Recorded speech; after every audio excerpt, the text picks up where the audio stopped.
We ready? I think so. Okay. Welcome Okay. to the first night of training for Haven Advocacy. There's a little agenda up, as you can see. So I'm going to do the welcome, go over a few things with you. Be patient with each other and with us. This is the first time we've done this on Zoom. And I know it's a lot of information to take in virtually, so you will get the PowerPoint when this is all over. I'll send it out in my next email so you can go back and look at things. So don't worry about that. And I think that's it. We're glad you're here, and our goal for tonight is to give you a foundation. And I think it's really important to remember with advocacy that it's a learn as you go process.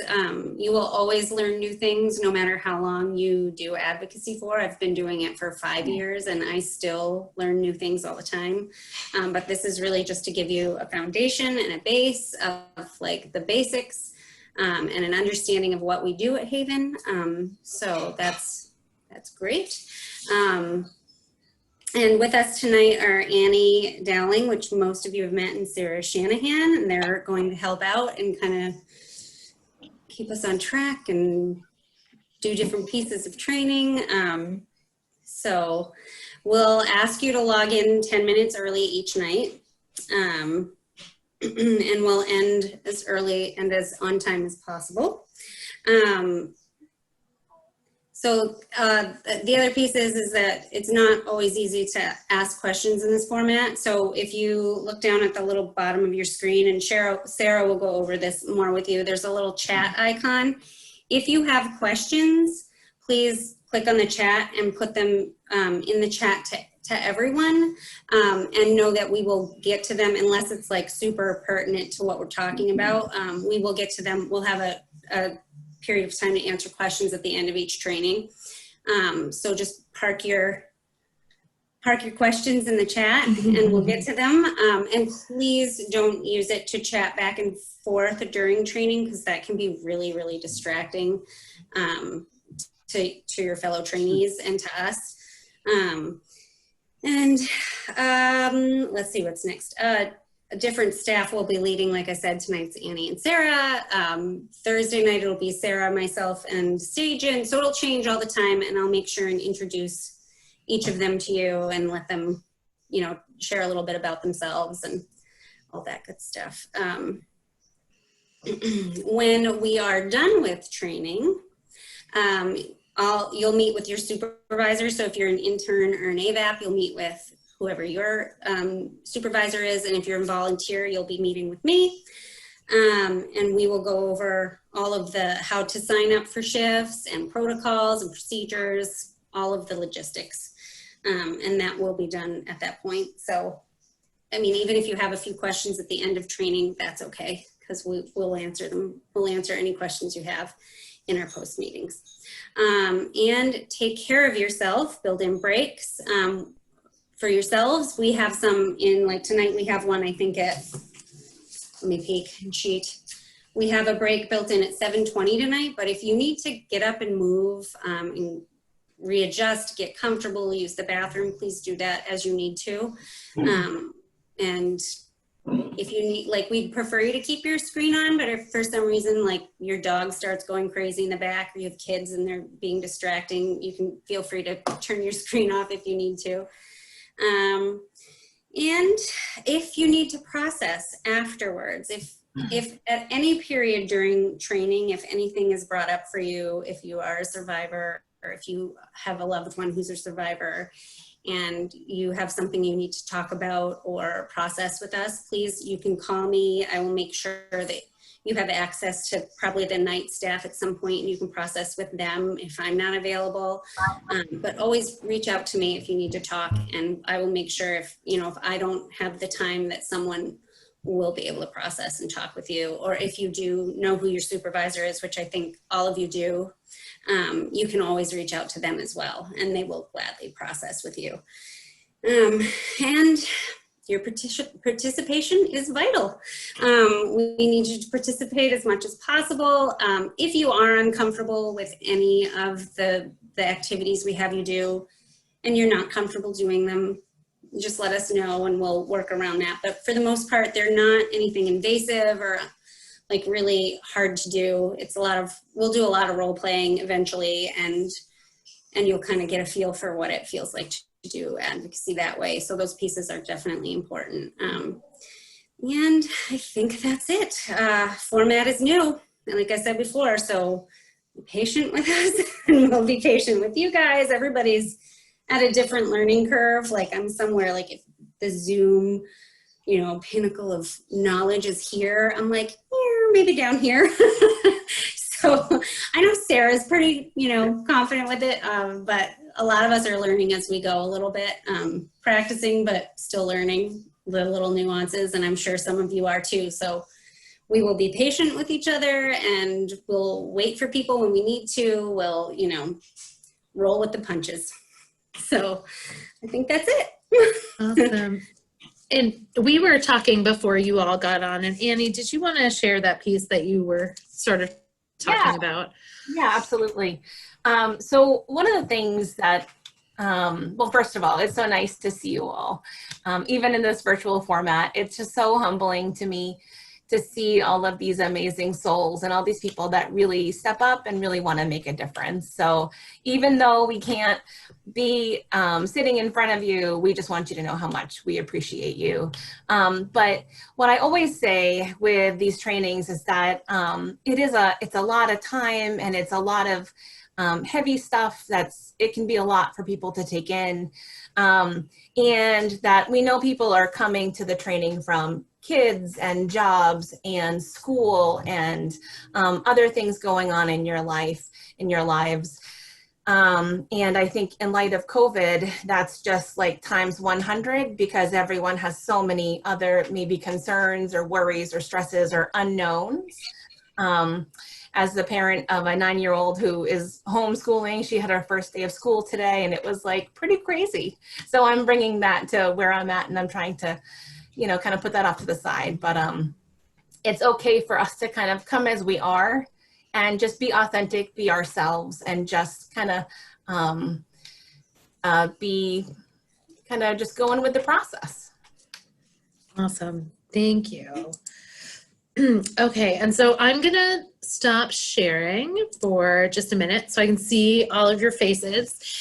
And sort of to follow up on what Kyla and Annie were saying, we also want to respect the spectrum of knowledge throughout this entire training. So we're all coming from different places. Some of us come with a lot of background in tech and Zoom, and some of us come with very little, and some of us come with a lot of background in feminism or gender studies or violence prevention, and some of us are pretty new. And so we really just want to respect the whole spectrum of knowledge and the whole spectrum of perspectives, because somebody who is brand new to this work often brings a perspective that's really useful to hear. So just keeping that in mind as we go forward. And in the spirit of that, we are going to start all of this by doing a little bit of a training on Zoom. So that we're all on the same page, so we're all at a reasonably similar comfort level, just to make sure we all know how it works. So first of all, congratulations, because you're all here and I can see all your faces, so great job. And typically you will all be muted when you come in the room. We didn't really do that today, but I'm going to mute those of you who are not muted, so that the first thing we can do is please everybody practice unmuting. So there's a couple ways to unmute yourself if you don't already know. You can hover over your own face and there's a lovely unmute button there and you can click it. Or you can go to the bottom of your screen, the bottom left, and there is a mute unmute there as well. So I'm going to ask everybody to unmute and then we will know when you've all done it. Awesome job. I think I'm just waiting for one friend. There we go. We got everybody. Thank you. You guys passed the first test. Wonderful job. Secondly, in case your life invades your room in the middle of this training in a way that you don't want to share with all of us, I do want to make sure everybody knows how to temporarily stop and then start their video. So again, you can do that by hovering over your picture and using the menu by the 3 dots, or you can go to the bottom of your screen. For some of you may have a different version of Zoom, and when I say bottom of your screen, if you're not finding a taskbar there, it may be at the top, just to let you know. But there should be a stop video. So I'm going to ask all of you to stop your video for a count of 5 and then turn it back on.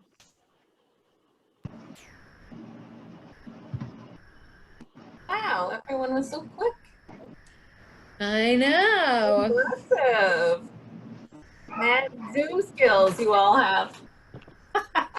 I know. Apparently everybody absolutely knows how to quickly hide what's happening in their space. So good for you. Congratulations. The other thing that we want to make sure that you all know how to use is the chat. So if you can open up your chat box, and in your taskbar, on mine, it's like the 4th one over, but I have a lot of options. There's a little bubble that says chat. So when you open it up, you will see the Zoom group chat. Our chat is set to automatically send messages to everyone. If you needed to send a message privately to one of us, you absolutely can click on the text box and then select a person to send a chat to. But that's just us. Don't be chatting with each other. So what I wanted to, hello, thank you, Patricia. So we're actually gonna do a really quick game to make sure that everybody is sorting out chat. And so what I want you to do, everybody get ready. It's a race. Okay, we're gonna see who wins. Not that we're all about competition, but maybe we're a little bit about competition. And so what you're going to do is you are going to think of a name, a place, an animal, and a thing that all start with the letter that I'm about to give you. And when you have thought of all 4, you type them all in the chat box and then you hit enter. So don't stop when you see the first answer. We still want to see all of your answers. But again, I'm going to give you a letter.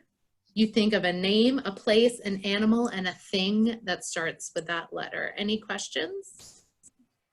No? Okay. Are your fingers ready? Okay. So I want you to think of a name, a place, an animal, and a thing that starts with H. Go.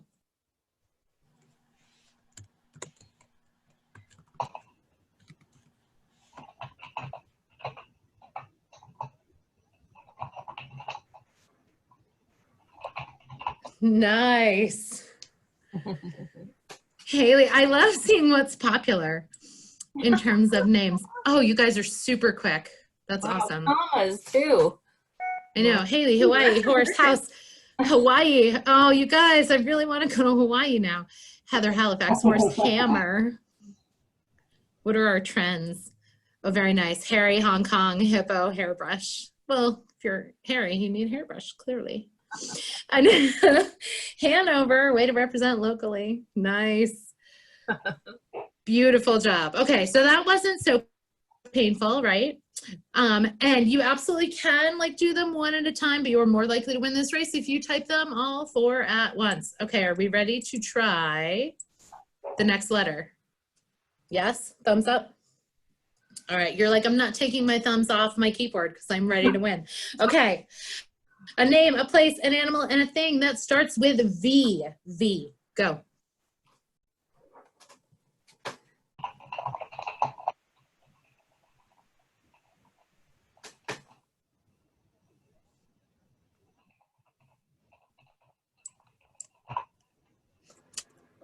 Oh, nice job, Aaron. Looks like Aaron came in first. Vicky, Vienna, vole. I have voles in my backyard. Volleyball. Oh, these are awesome. This is one of my favorite games just to look and see what people put. Veronica, Venice, Viper, Volkswagen, Brittany. Sounds like a very exciting vacation. More vipers and more voles. Excellent. Valerie, Vancouver, vulture, volcano. Nice work. Vermin. I agree. We can just generalize all vermin. Okay, last one. Really quick. Everybody ready? Yes. A name, a place, an animal, and a thing that starts with an N. N, N, N.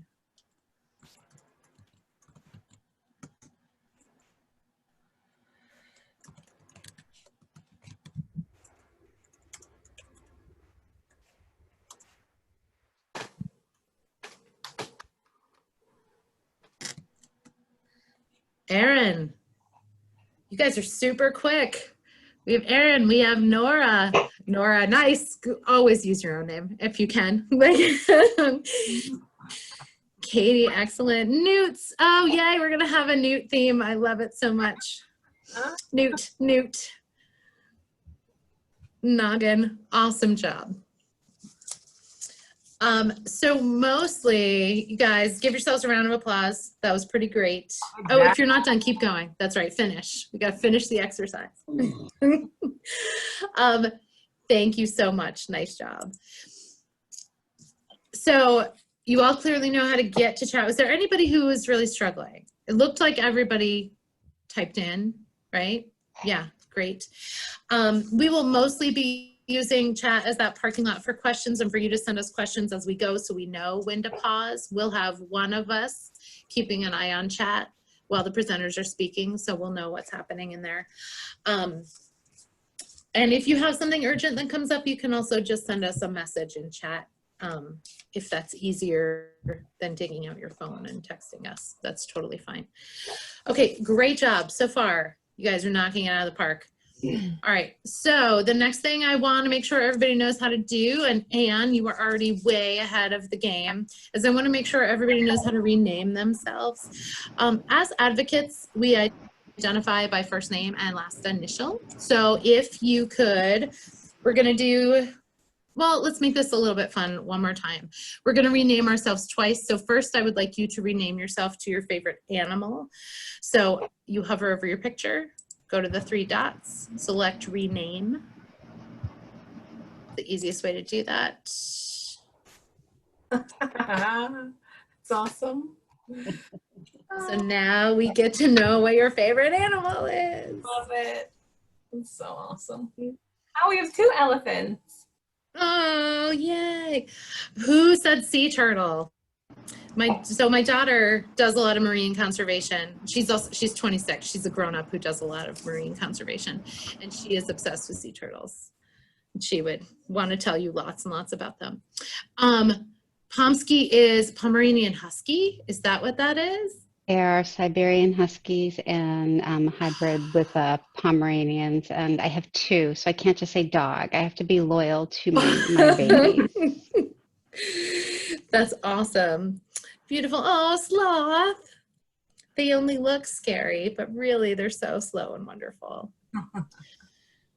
And Patricia, it looks like may have stepped away for just a minute. Okay, so Patricia, it looks like your camera is off. So we're gonna walk you through turning that on. If you can you see a box with yourself in it at all? No. Can you see your name on the screen? Yes? Yeah. So if you put your mouse near your name, you should see a couple of blue boxes, one that says mute and one that says 3 dots. And if you click the 3 dots, you should be able to, that's really funny. It says your video is on, but we cannot see you. Is there something blocking your camera maybe? When I did the stop video, that's when it stopped and I couldn't get it to go back even when I started it. Okay. So let me work with you on that in chat in just a minute. If you put your mouse to the bottom of your screen on the bottom left, do you see a video camera icon, like a projector?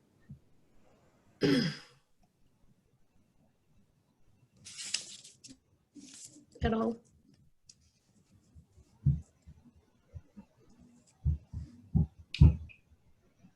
That's okay. We can troubleshoot later. Okay, now if everybody wants to rename themselves again back to your first name, last initial, that would be awesome. Even though I would rather just call on you as duckling and rabbit and elephant.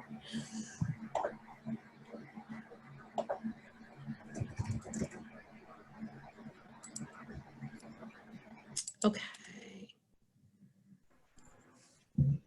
And Patricia, I just sent you a notification asking for permission to start your video, so that might help if you get that. Okay, awesome. In terms of other aspects of chat that we might be using, we may or may not be using polls throughout the training. That's pretty easy. That's just going to pop up for you. Breakout rooms, when we assign you to breakout rooms, you will get an invitation. You can always accept our invitations to breakout rooms. Like, we will send you to your room frequently during this training so that you can chat in smaller groups. So yay, Patricia, there you are. Hi. It is perfectly safe in case anybody hasn't used that feature on Zoom. We're a pretty secure site and a pretty secure account. So there are not any pop-ups that come up are from us. So don't worry about that. Additionally, we're going to really rely on the questions in the chat for sharing, more so than hand raising. But you certainly can share a reaction to something in the bottom part of your taskbar. On your right hand side, there should be a reaction button. And so you can either clap, yep, or give a thumbs up. Thank you so much, Anne. And it only stays for just a little bit. So if you really love something, you can clap or you can give a thumbs up. Or sometimes we may ask you to give a real thumbs up. And in fact, any of you who have done any sort of education training, we're going to be going back to a lot of those classroom gauges of how people are doing. So we might do a thumbs up, thumbs down, somewhere in the middle, just to see how people are feeling throughout the training. Some of those things. I know, Annie, it was all I could do to not give an actual round of applause. I will try not to bust out my seal of approval, which so cute is really much more appropriate for elementary school kids, but that's okay. That's kind of what I do. It seems like everybody's doing pretty great. If you have any trouble with the technology as we go, please feel free to shoot me a message, just like you did, Patricia, when you couldn't find yourself on your screen. Feel free to let any of the presenters know if you're struggling with technology. And if you should lose your internet connection, just rejoin. And there should also be, if anybody feels like they're going to need a telephone number to call in, you can just ask and we'll send you a telephone number. So awesome job. Anything that you wanted to add, Annie or Kyla? Any features we didn't go over? You guys are probably pros by now. So I just want to ask, where are folks coming from? How many of you have been using Zoom regularly for work already? So a bunch of you. How many of you have been using Zoom for school? All the same people. How many of you were pretty brand new to Zoom? Right. Great job. Really awesome.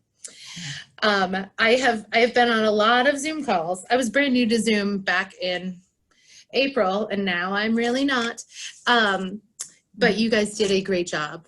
I can tell you that nobody here embarrassed themselves or did anything weird. Everybody remembered to either wear pants or not stand up while they were not wearing pants, which those of you who follow the news probably know. There's been a number of incidents. My favorite was the CEO of a company who turned her camera filter into a potato and couldn't figure out how to turn it off and had to run a staff meeting as a potato for the entire meeting. That was comedic gold. So good. We And used so, of Skype course, for a long time, and at the company I used to work for, and my manager was on a video call, and we were always told we need to dress professionally, pretend like you're in the office. So Mhm. he was wearing a nice dress shirt, and he stood up. He didn't realize he was still on camera, and he had boxers on, and we were all Oh, like, we did not see that. That was an I mean- accident, right? We're just like mental bleach. So yeah, you gotta be really careful about that on video calls. You do. But you guys have all done great. So thank you so much. And thank you for, hanging in there as we went through all the stuff. It's just good for everybody to start on the same page. And I am going to go back to sharing my screen just for a minute.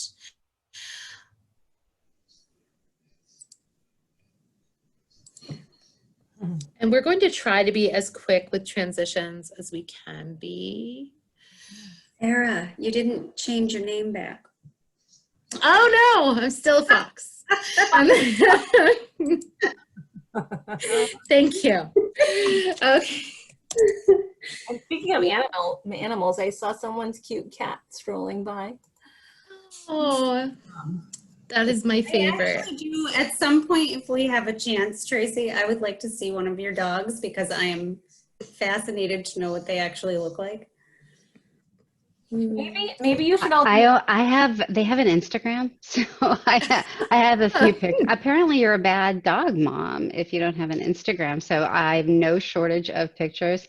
I'm sorry, who was that was asking? I didn't notice. Oh, it was me. Kyla. Oh, Kyla. You're gonna be sorry you even asked. But yes, I'm happy I'll have to to show find you on you. Instagram. I am happy to show you anytime. Awesome. Sorry, go ahead. No, I just wanted to make sure I'm going in order. There we go. You are right on track. Yes, you're a little early, actually. Right. Good, I think. Oh, and I did forget, sorry, Annie, I did forget to mention that our executive director, Kathy Beebe, will be popping in shortly, about 6:15, before, like, around the time we do introductions and things. So to say hello, give a little welcome, just so you know. Yay. So one of the things we wanted to just to put out there, well, first of all, you all are getting involved in advocacy at a really, really important time. Because of COVID, we have seen barriers for survivors of abuse really become even that much more, just greater barriers, more complicated. And that means the need is a lot greater. So that means you all will really, truly be making a very real, powerful difference in the lives of survivors. The other piece that we always want to put out there is that many people come to this work. A lot of people get passionate about making a difference because of their own trauma or the trauma of people that they know and care about. So that's really common. And you can feel free to share some of your own experience if it feels comfortable. And if you feel like it will help kind of deepen your understanding of the topic and help the group to kind of understand a little bit more deeply the topic that we're discussing. And then, but we really want to encourage you to stay tuned in to how you're feeling. Sometimes participants may notice that they're feeling like they have to continue to share and sort of continue to really, really process their own trauma in the group setting. And for some people, that may be a sign that they maybe need a little bit more time to heal and to take care of themselves. And we always say, we never want doing this work to compromise someone's well-being. Your well-being is our number one priority. So please talk to us if you need to process your own experiences as it relates to your advocacy journey. And having said that, for the whole group to be aware or just to be mindful, please be respectful of the confidentiality of what people are sharing. So what people share should stay private. Awesome. So now we are going to jump right into introductions. So I think we also had an assignment for that, sort of. We do. It's a little one. So for introductions, sorry, I missed that cue because I was like thinking in my head, should I text Kathy and see if she... I already did. So Good. I'll be That's joining us where I any was minute. distracted because I was like, but everybody can give their names when she joins us. We can do that really quick again. So we're going to do a smidge of an icebreaker. It's a very easy one. So we'll go around and share your name, the reason why you're here, and a fun fact about yourself, or just a general one, or even a boring fact if you like feel like, I have no fun facts. You can share something completely mundane and boring. That is also fine. I'll start. My name is Kyla. I am here because I am the hotline coordinator and I will be supervising all of you new wonderful volunteers, and I love working with volunteers. It's my absolute favorite part of my job. I really adore you guys and think the world of all of you. So I'm looking forward to working with all of you, but especially the volunteers. And I work hybrid right now, mainly from Rochester and home. And a fun fact about me is that I am very klutzy and I fall down the stairs a lot. So much that my 4 kids often remind me to be careful on the stairs.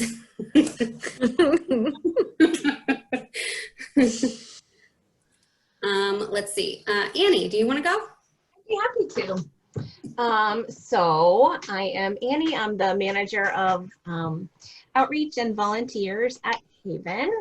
And I always joke that I started working in this field, actually started as a volunteer in 1992. I always feel like I've been working in this field since 1692 for 200 years.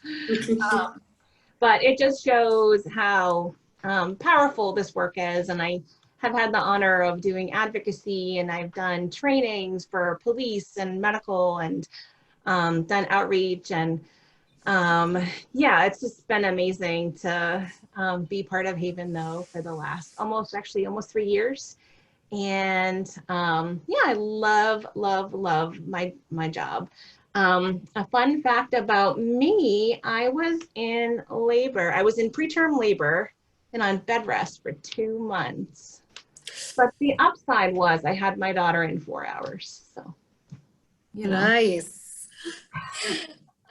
Welcome, Kate. Just to let you know, we're doing introductions. And so Kyla's going to call on folks and we're just sharing some stuff over here. Sarah, I'll have you go next. I'm trying to like wait for Kathy a little bit. So Yes, absolutely. You want me to talk a lot? No. So my name is Sarah Shanahan. I am the Education and Training Director. I've had a lot of roles at Haven, as well as a lot of roles at one of the prior agencies, the Sexual Assault Support Services. So I started there, like Annie, a very long time ago. So I am, next year will be my 20th year working for Haven, or one of the 2 merged agencies. No, we're gonna have to have a party. You guys are all invited. Totally. We're gonna hug. We're gonna do like that. I know. there's a vaccine if we're gonna have a party. There is. So yeah, so I've mostly been on the prevention side. I also do a lot of professional trainings, but I direct our education department. You'll hear a lot more from the educators. If you guys got a chance to do your homework in advance, you already saw Kelsey talking about some of the stuff we talk to kids about. And a fun fact about me. So this is very exciting, and nobody in this room knows this, including Annie or Kyla. But my partner and I are getting a puppy on Saturday. We picked him up on Saturday. Yeah. I know. He is a he is a lab Saint Bernard mix. And he's a rescue, and he's a little floof, and it is the first dog I've had as an adult because my daughter and I mostly, until a few years ago, lived in apartments and didn't have space for a dog, so we're very, very excited. Yay. Does your puppy have a name yet? So my puppy has a name, but we are being encouraged to change his name, but currently his name is Rocket because he was the fastest eater / drinker out of all of the puppies. He has the best appetite, so. One of my kids' favorite books was called Drop It, Rocket, and it was about a dog who wouldn't drop things. Oh, I'm partial to that name. it's a good name. All right, so I'll go in order of my screen. I'll call on you if everybody's okay with that. Are we good with that? Mhm. And so first up will be Ann Kay. If you'd like to share your name and a reason why you're here and a fun fact. Hi, my name is Anne and Kenny. Can you hear me? Mhm. Yes. Yes. Okay, good. I'm here because I wanted to give back. I'm retired and I have time and I want to give back. And this is an area that's very close to my heart. Fun fact about me. Well, Sarah, you're obviously Shanahan, you're Irish, and I see you've had a ring on you. Yes.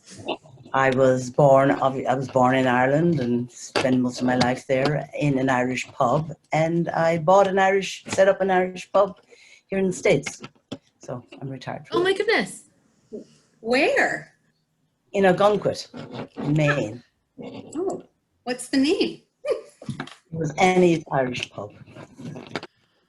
That is wonderful. The name. I love it. We actually, my partner Donnie and I, it was his first trip to Ireland. We were on the last flight out of Ireland in March before they shut down the borders. So the last flight back to the United States. We were hoping a little bit that we would miss it. Okay. Well, thank you, Ann. That's great information, and I'll have to visit that pub when I can. Closed now. I sold it. Oh, you did? Yeah, I'm retired. So I sold it. Oh, good, good. All right, Amy H., you are next on my screen. Can you hear me? Yep. Okay, perfect. Yeah, so my name is Amy. I'm here as an AVAP, and I decided to do the AVAP program mostly because I'm kind of interested in potentially pursuing an MSW or an MPH or both. And so I wanted to get kind of some more experience sort of like working in the social world, like field broadly, before I kind of committed to that. So I'm really excited just for what the year may bring. And I guess my fun fact is when COVID kind of started shutting things down internationally, I was actually in Cambodia, kind of making that rush home. So yeah, anyway, been to Cambodia. Wow. And Kathy joined us. Hi, Kathy. Okay. You just How are you? missed good. How are you? Well, you just missed Ann Kay introducing herself. She's I don't know where she is on your screen. Hello. And Amy H., you came in the middle of Amy's. Ann is a volunteer with us, and Amy is an AVAP. Great, So, welcome. yeah. All right. And next on my screen is Tracy H. So, hello, my name is Tracy. I am also an AVAP. Why I'm here, it's actually something that I looked into probably about 2 years ago, but I had a full-time job and I couldn't do 2 full-time jobs. And so I was laid off from my full-time job and kind of felt a little cruddy about it, and then realized that it gave me the opportunity to this. So silver lining. Worked out really well for me. Fun fact about me is that I have 34 piercings and they're all above here. Wow. Yes. Most of them are here. I don't know if you can see those. Oh, yeah. I noticed Yes. those the other day when you picked up your paperwork. I was like, those are pretty cool. I have a lot of them, and my dogs like to lick my ears and then pull them, and it's a little nerve-wracking. But yeah, my first kind of, I guess, alternative piercing was my nose piercing, which I got during allergy season. I highly suggest nobody ever do that. Don't do it. Oh, no. So that's me. Thank you so much, Tracy. Thank you. Thank you. Erin F. is next. Hi. So, yeah, my name's Erin, and I have been called to this work for a few years now. I guess my why is that a couple years ago, one of my best friends was killed in an act of domestic violence, and after that happened, I became really curious about systems and how things work and why, and I just wanted to really do something and learn a lot more and help. And yeah, the prevention side, all of it. Like, I'm just really curious about all of it. And a fun fact about me is I guess I'm like a newbie herbalist, and I've been studying herbalism for the past 5 years, and I'm the oldest of 6. So, yeah. Wow. Mm-hmm.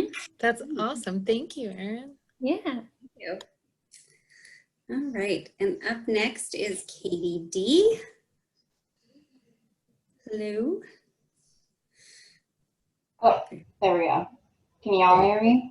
Yep. Okay. Mhm. Okay, so I'm Katie. I have 2 kiddos, single mom, and I guess the reason why I came here, it's got some grim undertones. I am a domestic violence survivor, so I felt called to it because I have what you would call a unique perspective into the mind that someone that has survived it. And there was a time in my life where I didn't think there was a way out. So I would like to be somebody's way out by becoming an AVAP, and I am an AVAP. And a fun fact about me is I like classical music. Nice. Do you have a favorite classical song?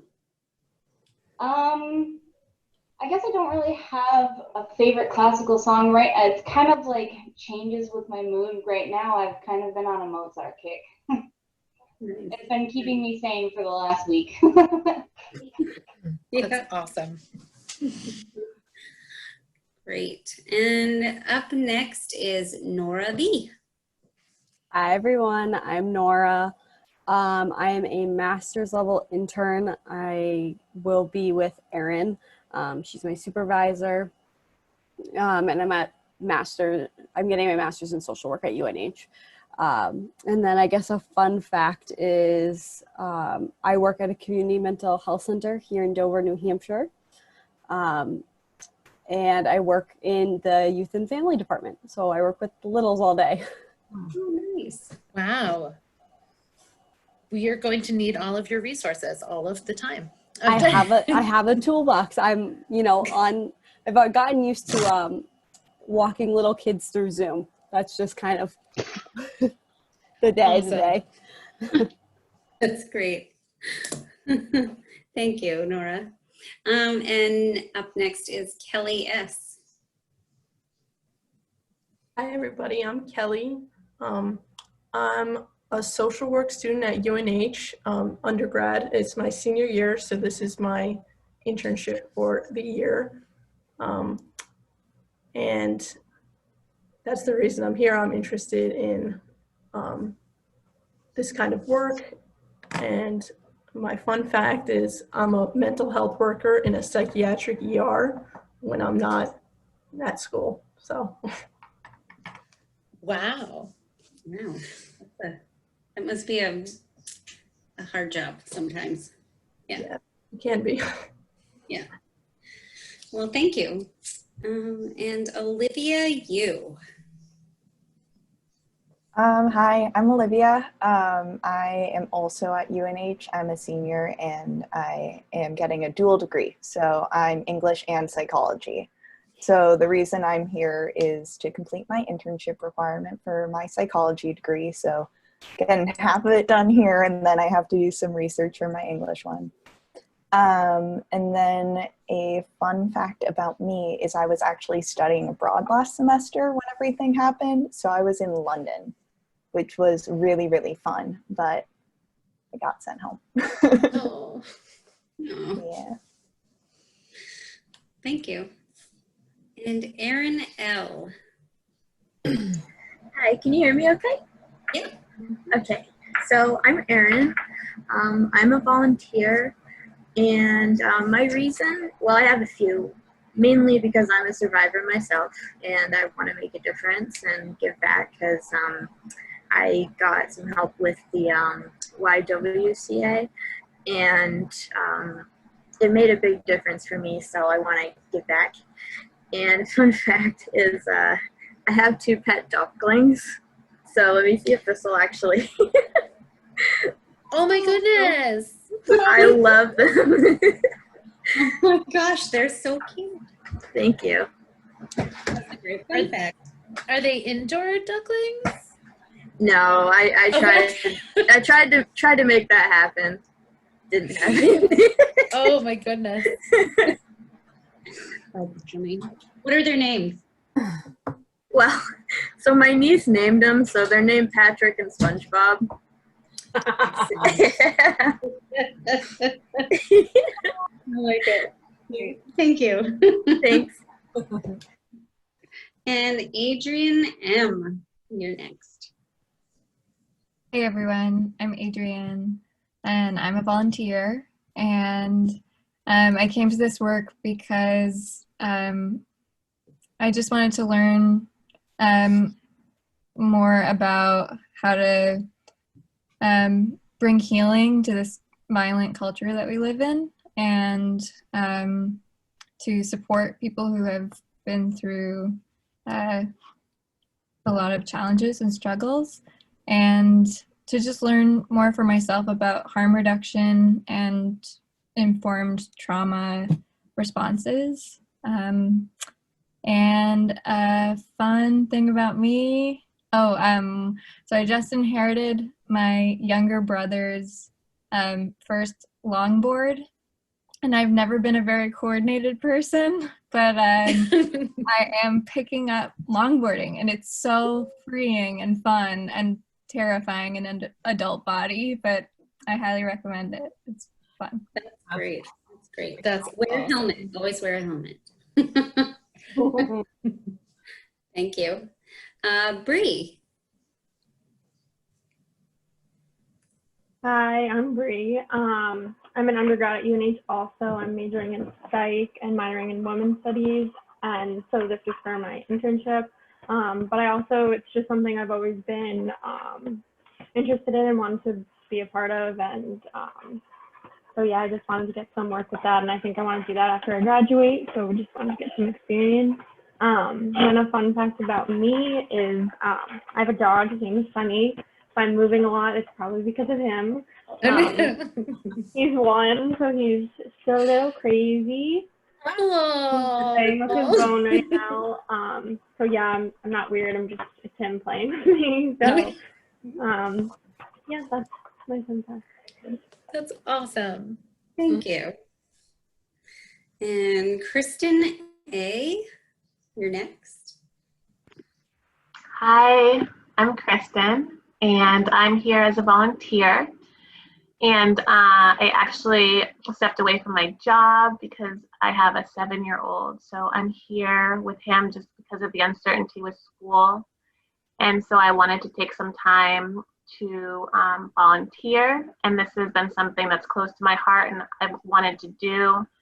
My mother-in-law actually works in St. Louis, and she helps build shelters for women who are abused domestically. And so it kind of was a buzz in my ear, and then I heard about this opportunity, so I decided to kind of get my feet wet and see what it was all about and have this opportunity to help those victims. Fun fact about me, to go on the animal theme, because I love animals, is we actually decided to try chickens this year with COVID when it first started, but when you could actually get chickens before it became the craze. But we have 12 chickens, and it's been a really fun experience. So I've enjoyed that. That's awesome. Are they producing eggs yet? Yeah, we just started getting eggs a couple weeks ago, and now we're getting like 5 a day. So that's making it even more exciting. Oh, that's so my son really likes to go out every day and check to see how many eggs that we've done. So it's a learning experience for him too. Awesome. Thanks. All right, Elias, you are next. Do you go by Elias or Eli? Either one is fine. Usually Eli is easier, so I usually introduce myself that way. But I am starting this year as a member of the AVAP. I got a little bit of knowledge in this work throughout the last year or so, actually with Sharp at UNH. I just graduated from there. So after graduating from UNH, I looked towards AmeriCorps. I think it's a really good bridge from school to work, and I thought it would be a really good opportunity. So, and I figured this kind of work would fit really well with what I'm looking to do. A fun fact about myself, I don't know if there's any good ones. I just actually started, I started learning like how to build computers. So I built my own computer a few months ago, and that was a lot of fun. It's really nerve-wracking though. Like if you make one mistake, the whole thing just goes, but it's a lot of fun. That's an intense hobby. Well, good. If we have computer questions, we can ask you then, maybe. No, never. Thank you. And Patricia, you're next.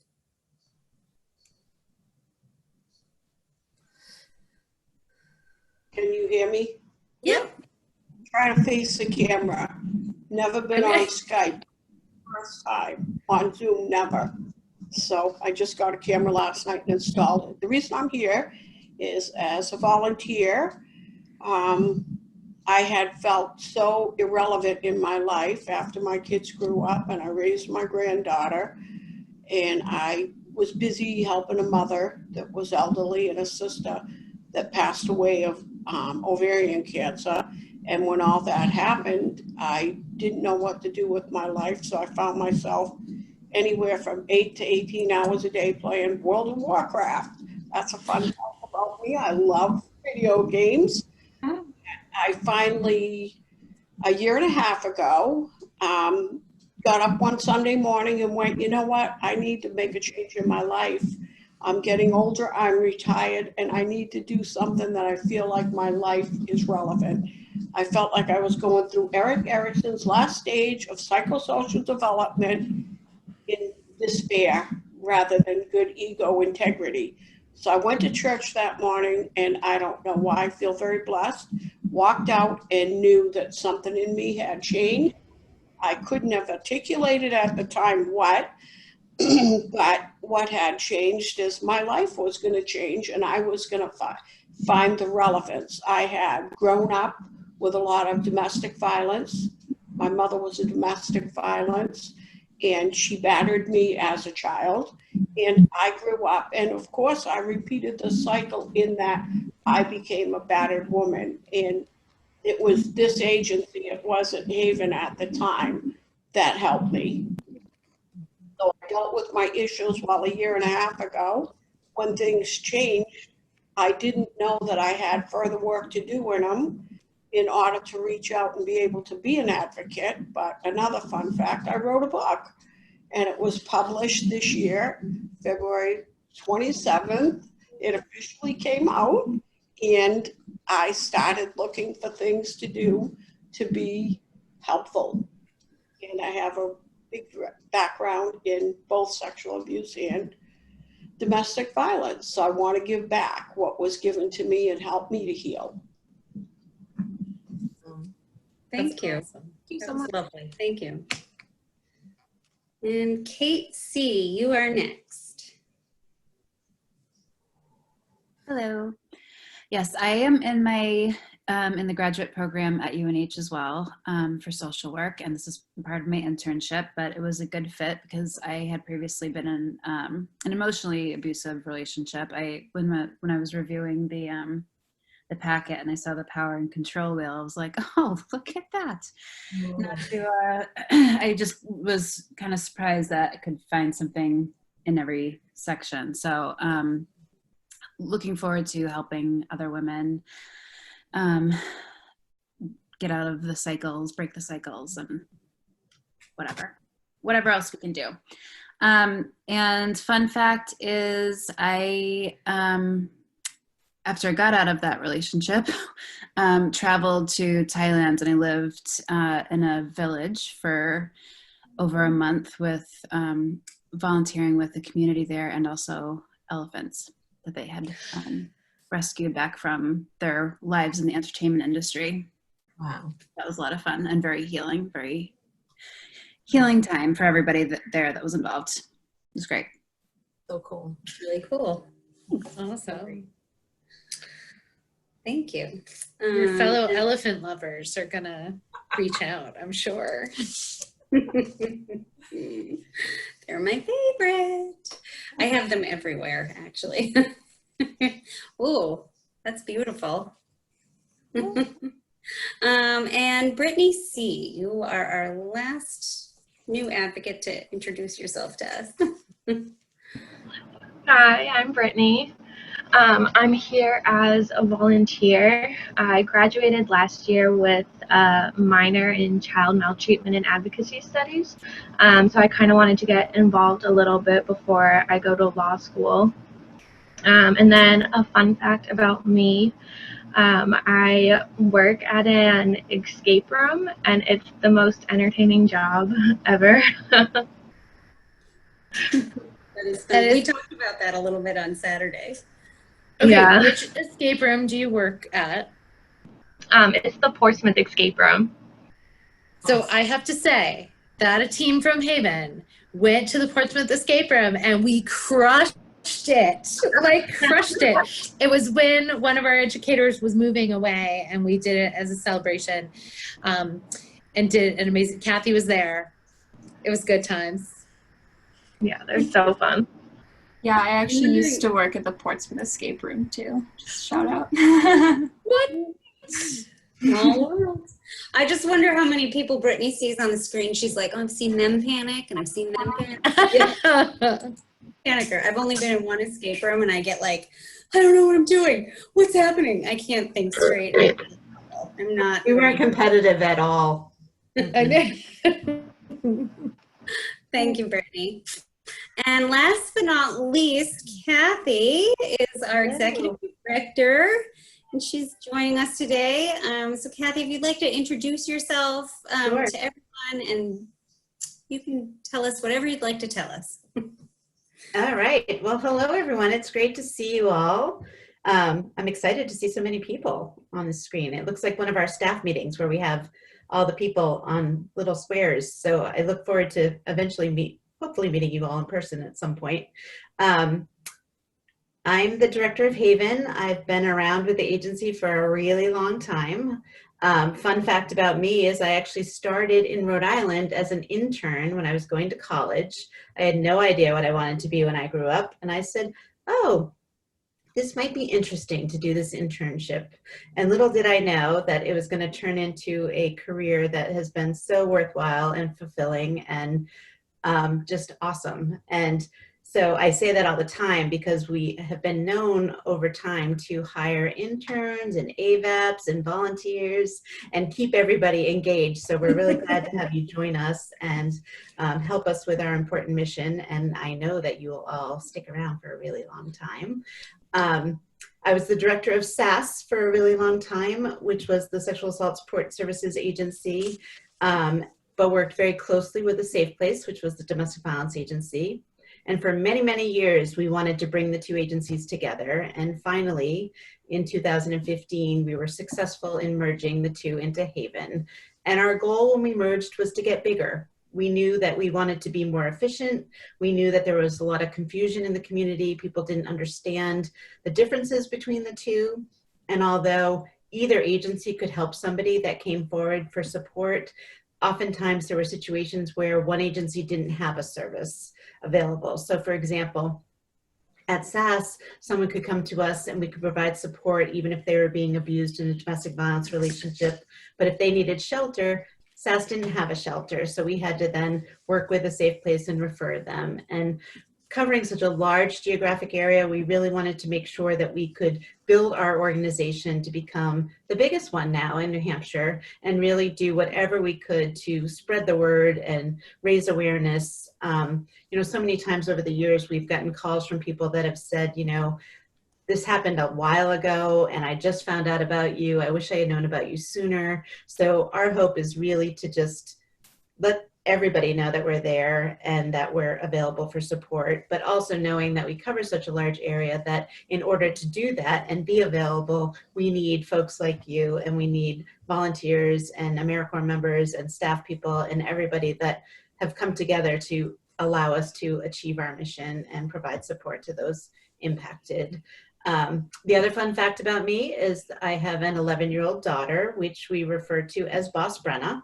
Tomorrow is her first day of 6th grade.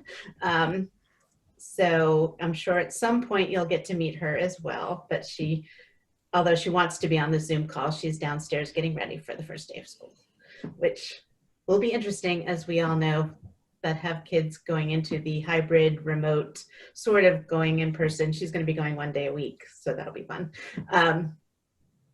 Let's see, what else can I tell you? Just tell you a little bit about how much we've grown. Like I was saying, we tried to get bigger. When we merged together 5 years ago, we had a budget of about $1.2 million. And over 5 years, our budget that we just passed for this fiscal year is over $2 million. So we are doing what we need to do. It's also been crazy growth in terms of trying to adjust. Like, I feel like we prepared ourselves to expand services and provide better outreach and be there.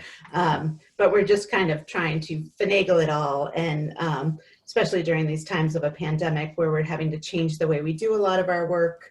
Haven's done a great job in adapting and trying to implement new systems to be able to reach people that haven't been able to reach us before.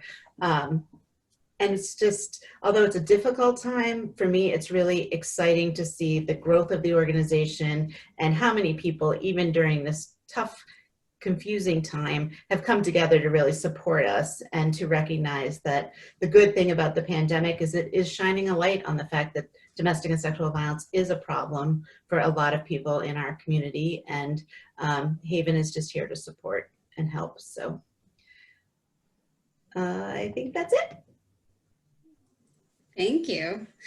And we have someone new with us, Haley H. Hi, Haley. Welcome. We were just introducing ourselves. So if you'd like to introduce yourself to us, share your name and the reason why you're here, and a fun fact about yourself. Sure. So I'm Haley. I am a prevention education intern this year.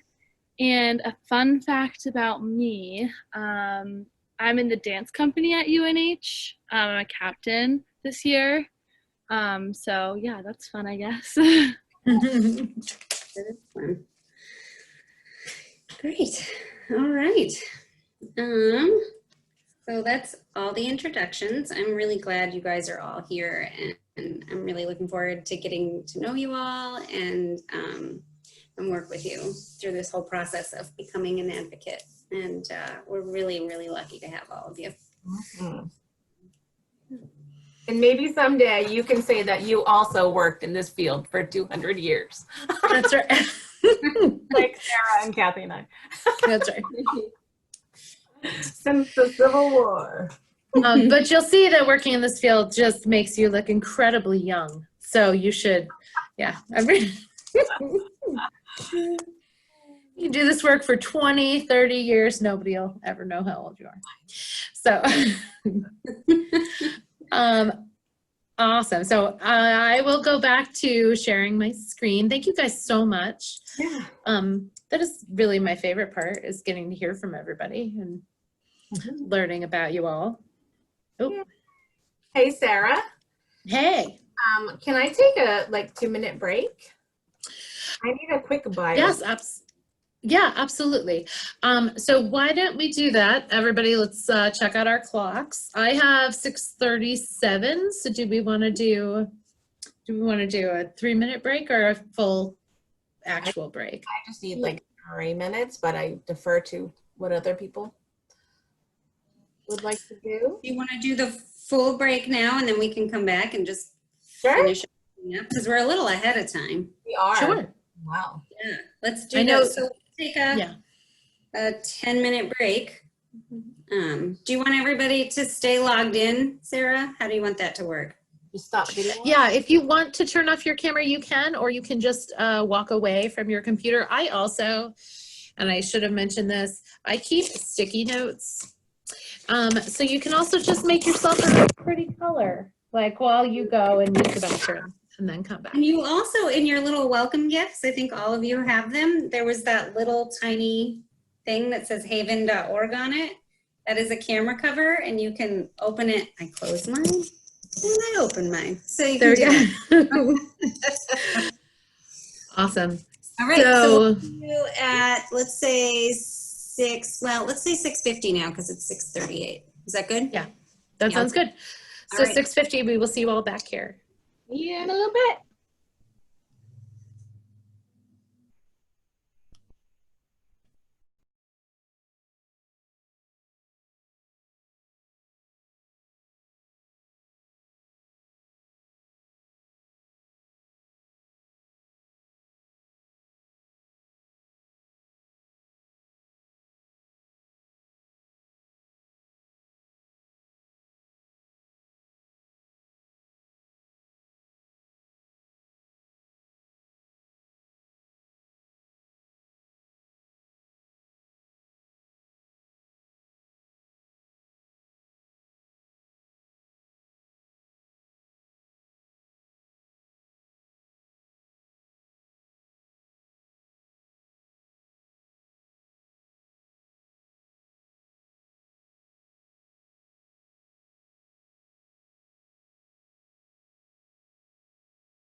Hey, Kyla.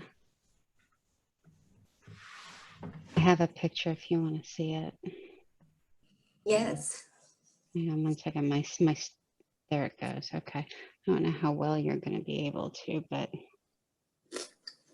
Oh, they're cute. They're adorable. Oh, I Oh, expected them yes. to be a little smaller. Yeah, so did we.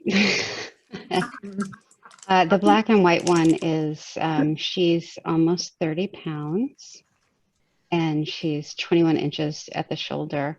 And the white one is we think about 16 inches at the shoulder, and he's maybe 4 pounds lighter. And yeah, our vet laughs at us every time we go in. She's like, I think you guys slipped some huskies. And we're like, it's not funny. It's not funny at all. But they're both larger than your average Pomsky. Yeah, but they're siblings. We got them at just over 8 weeks old. So yeah, we're crazy. They're 9 months old now. Wow, so still babies. Well, yeah, I keep calling them babies, and everybody's like, they're not babies. After they're like 6 months old, they're technically adult dogs. And I'm like, whatever. They're my babies. Babies. Yeah, They're exactly. puppies too, like depending on the breed, they can be puppies well past 2. They're puppies until they're not around. My son says they're puppies forever, and my son is 23, and he's my baby, so whatever. Right. Yes.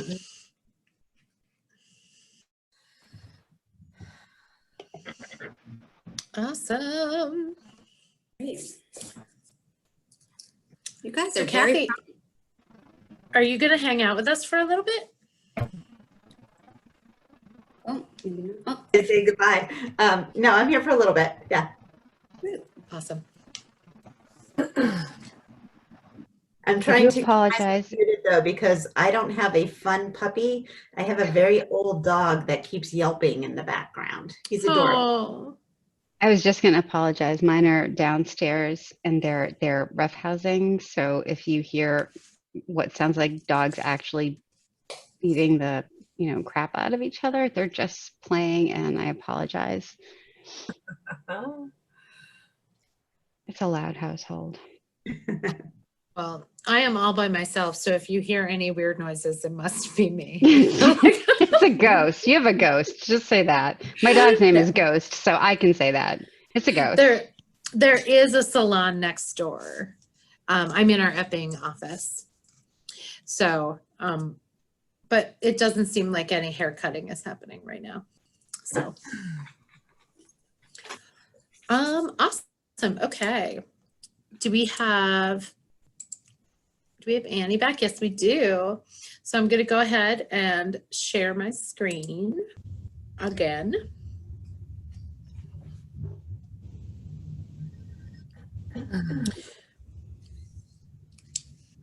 All right. And Annie, would you like me to give you, oh, sorry. Yeah, I'll stop whatever it is I'm doing right now. There we go. And Olivia is joined us again. Would you like remote control of the screen? Sure. Okay, awesome. Thank you. You're welcome. All right. Well, welcome back, everyone. I hope you had a lovely break. I had a crying child outside of my door being sad because she missed me, even though we spent every single second together all day. But that is life. So I could give her a big hug and wish her happy dinner and happy bedtime. And she felt better. But it's nice to be back with you. And I am going to, let's see, did you share remote control? Okay. Oh, okay. Because I see our 4 little faces over the screen.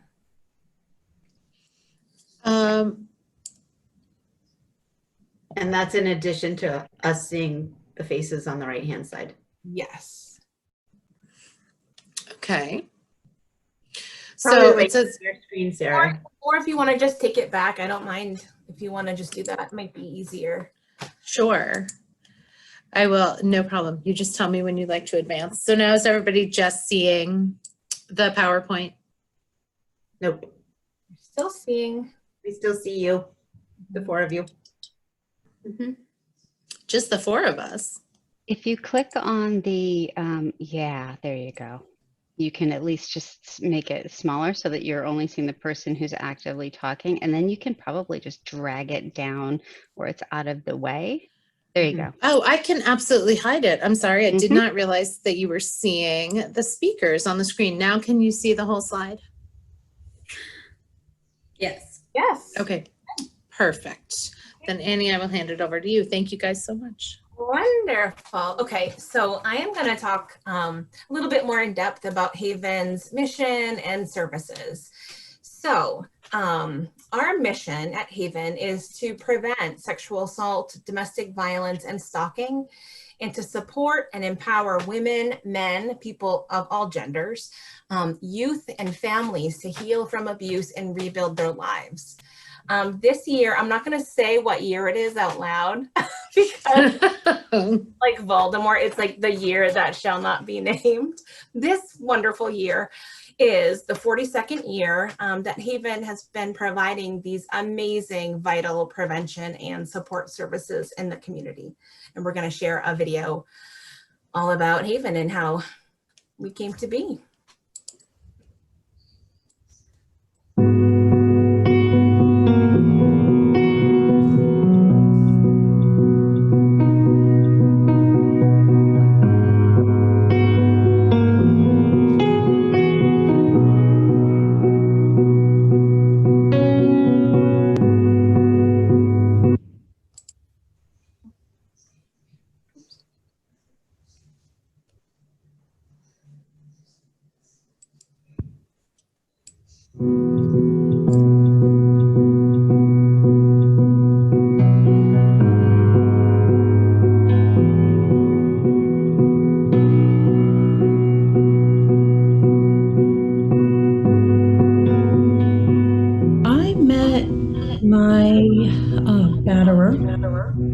When I was 18 years old. My mom had just passed and I was pretty vulnerable at that point in time. I felt really alone in the world. And I trusted somebody that I shouldn't trust. I became involved pretty quickly. Sorry, guys. I'm just going to ask if this is my fault. If everybody could mute themselves before we play the video, we're having some sound things.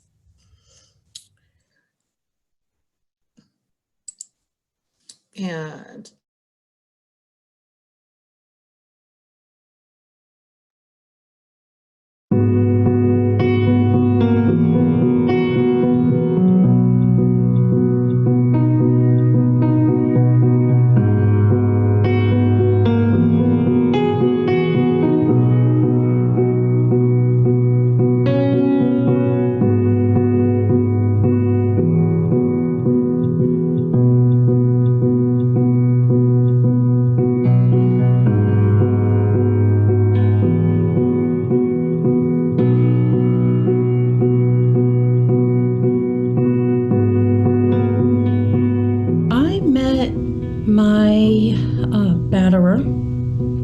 when I was 18 years old. My mom had just passed and I was pretty vulnerable at that point in time. I felt really alone in the world. And I trusted somebody that I shouldn't trust. I became involved pretty quickly. And the abuse started pretty quickly. I kept making excuses and thinking I'm being oversensitive, I'm overanalyzing things. If I could just be a better girlfriend and a better mom and a better wife, that this would get better. And it didn't get better. In order for me to overcome the inevitable vulnerability that I felt, I had to transform the way I thought about coming forward as a survivor. Because initially I felt there was no power. It was very disempowering to come forward and just say, I was abused and here's my story. It was only through a safe place that I started to understand that I'm not crazy and that there are systems in place. It was huge for me to get a restraining order, and I couldn't have done it if I didn't have the advocate with me. She helped me fill out the restraining order and get the temporary order, and she stayed with me at the restraining order hearing. And, you know, I just remember her saying, you don't even have to look at him. I was terrified because I never stood up to him. It wasn't really until I saw it as an opportunity to help others. And by telling my story, if I could make it okay for someone else to say, oh, that happened to me and it's okay for me to come forward, that became incredibly compelling to me. It was an interesting time because 30 years ago, both SAS and A Safe Place were 10 years in, doing a lot of grassroots work. But it was kind of the timing where a lot of things were happening to kind of move into more formalized response. There was kind of a movement to do more of a consistent response. So my very first day as a staff person at SAS was attending a training where it was a multidisciplinary training on the first standardized collection of evidence in a sexual assault case. So you had law enforcement and medical and crisis centers all coming together for the first time to really learn how to better respond to the needs of survivors. We recognized there was no place for women to go. They could talk to each other. There wasn't a lot of social services that people could turn to. The landscape was pretty flat and bleak. There was a tiny, dark office in downtown Portsmouth and a rented space for shelter also in Portsmouth. And I remember the first time I visited the shelter and I was getting the little tour as a new volunteer, and I leaned up against one of the bunk beds and the whole bunk bed just leaned because everything was, there was no money. So it was just, you know, it was total shoestring. And through that, though, they were serving about 1,000 people a year with direct service through the hotline in the shelter, and over 2,000 people through community education. So they were talking at churches and schools and police departments and hospitals and just doing an enormous amount to raise awareness. And that's why there was change that was happening. One of the issues for survivors that existed for a long time, where we had 2 single issue agencies in our area, is that we were constantly referring to one another.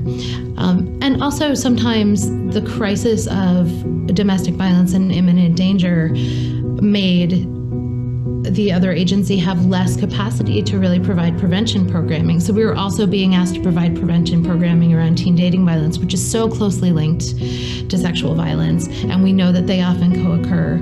But there was a lot of bounce around. When survivors called, they would then have to call the other agency, and they were kind of shuffled back and forth. So by becoming a merged agency, becoming a single place where people can go and get a wide range of services, and really be working with staff who was very well prepared and educated and expert in both issues, I think it's made a huge difference for survivors, and also for our ability to book time in the schools, you know, and to talk about both of these issues simultaneously with students, because we know that they're experiencing both of them. Because I've been in law enforcement for over 22 years, I've been aware of SAS and A Safe Place when they were 2 independent agencies for that entire time. So we've worked with A Safe Place on domestic violence related calls, and I specifically remember helping a survivor get to a safe place, and remember kind of the cloak and dagger method that was used, where we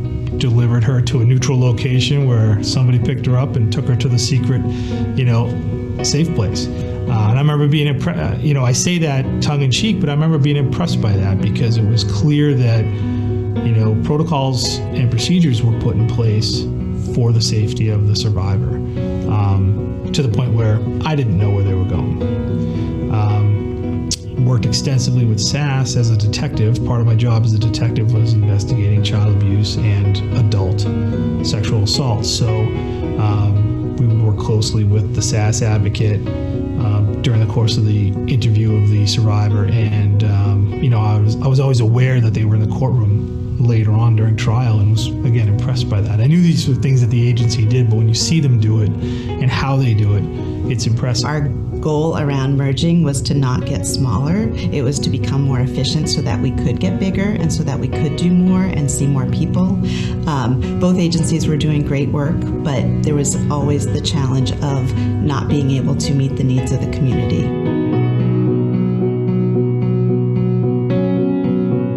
What I have seen is it's so much more a cohesive effort.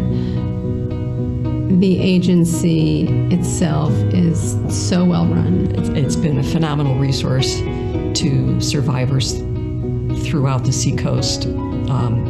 Thousands of people have different lives because of Haven. One of the big keys to delivering these services is the ease of access. And the ease of access is also going to help encourage people to come forward and seek that help. Now that the agencies have merged together, it's one seamless organization that's better able to further the mission of being able to help families, men, women, youth survive sexual abuse or domestic violence and build healthy lives and move forward.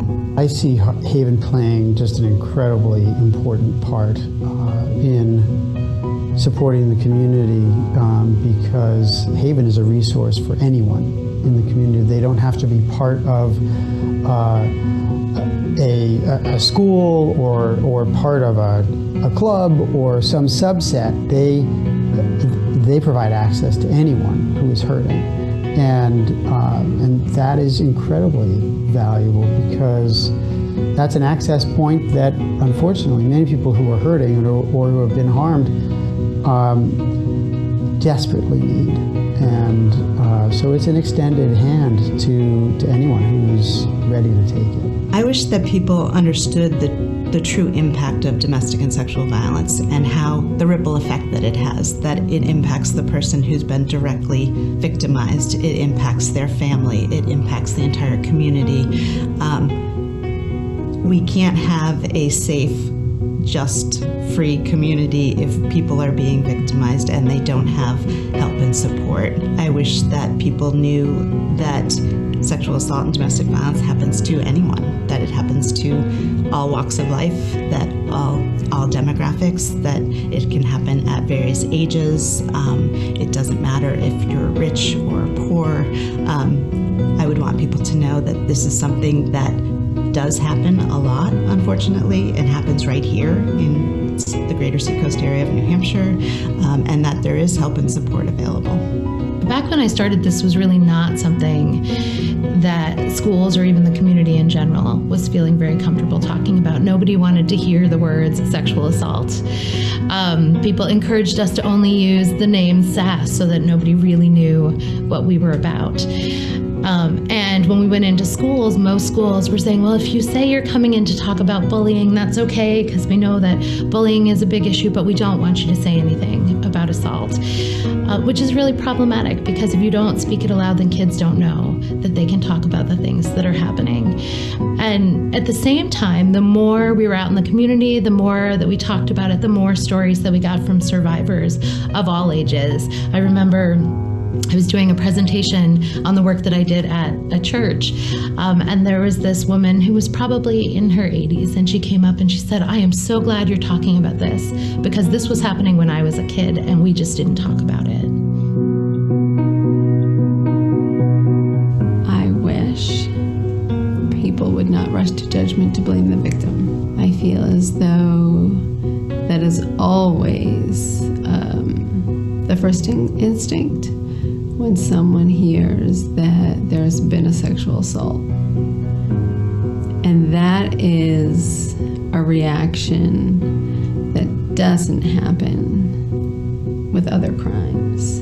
I think that there's been a lot of progress that's been made in New Hampshire in how survivors who come forward are treated, how they're treated in the criminal justice system. The response is, there's better training, there's more sensitivity. But I think there's still a lot of victim blaming that exists. There's still a lot of stigma that prevents people from coming forward.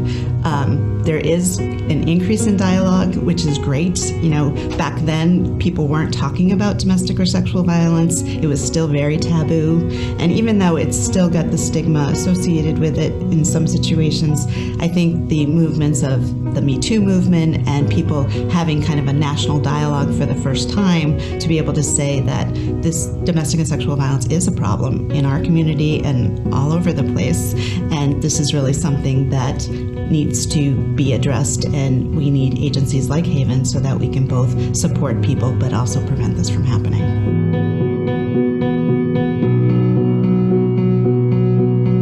Haven's hotline is available to anyone who's been impacted by domestic and sexual violence, and that's 24 hours a day. We try to let people know that we're available right after something's happened, or it could be months and years later. We try to let people know that we're there not just for the person who's just had something happen to them, but it could be their friends, their family members.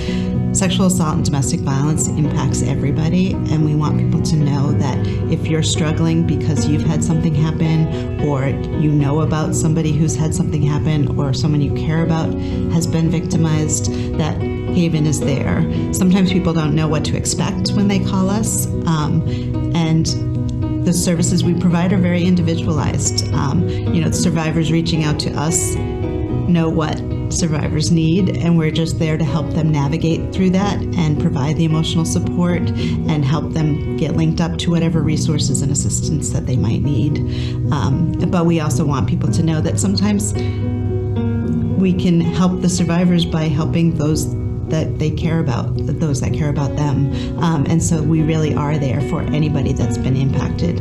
One of the other things that we did in creating Haven and choosing our name was to make sure that it was a name that was something that resonated with men as well as women, as well as youth, because we want to be there for anyone that's been impacted. So whether that's a man, a woman, a family, a child, we want to make sure that we're the comprehensive agency to provide that support and assistance.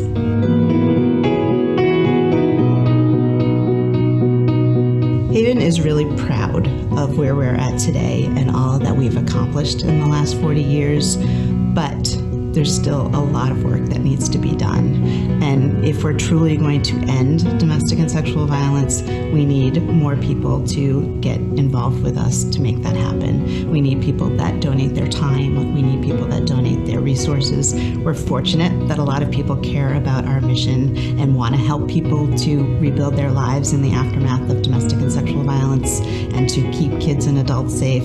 But it's something where if we're going to truly end violence and change lives, we need everyone to partner with us to keep children and adults safe.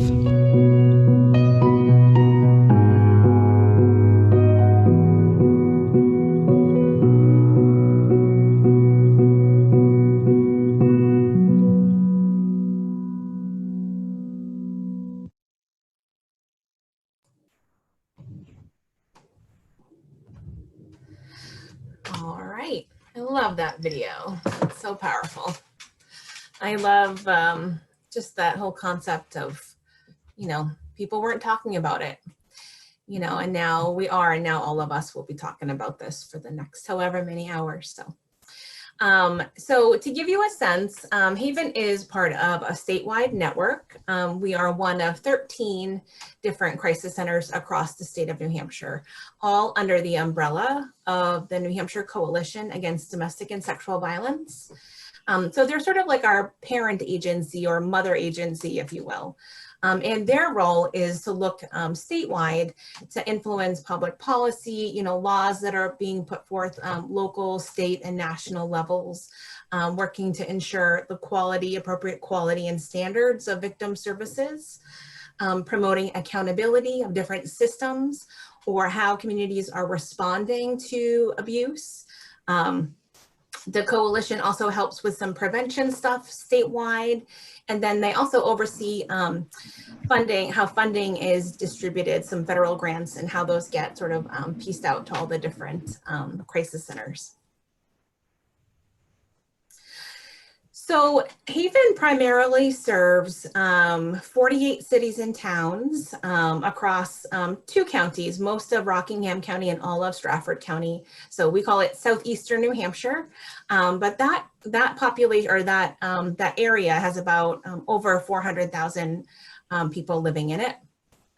And as such, Haven is actually the largest crisis center in the state of New Hampshire.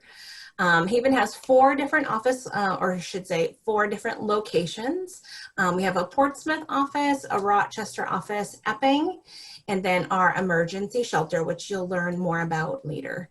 One quick side note for those who are not affiliated with UNH or have never been.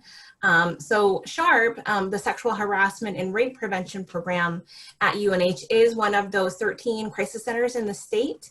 They focus on serving students, staff, and faculty of the university, but Haven does serve the larger community of Durham.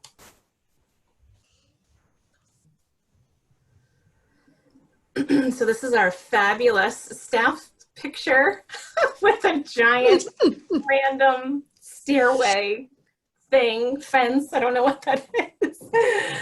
It reminds me of, this is terrible, but like it reminds me of that scene in Legally Blonde where like the sorority all lines up on the stairs, and so maybe we should get a new staff photo. Some kind of like spaceship we're gonna blast off. I don't know. It's a very funny picture. Anyway, there's so many of us, and there's even more of us now. It's really hard to fit us all into one picture. So Haven services. So Haven is working to accomplish our mission through 3 interconnected departments. The first piece is violence prevention and education.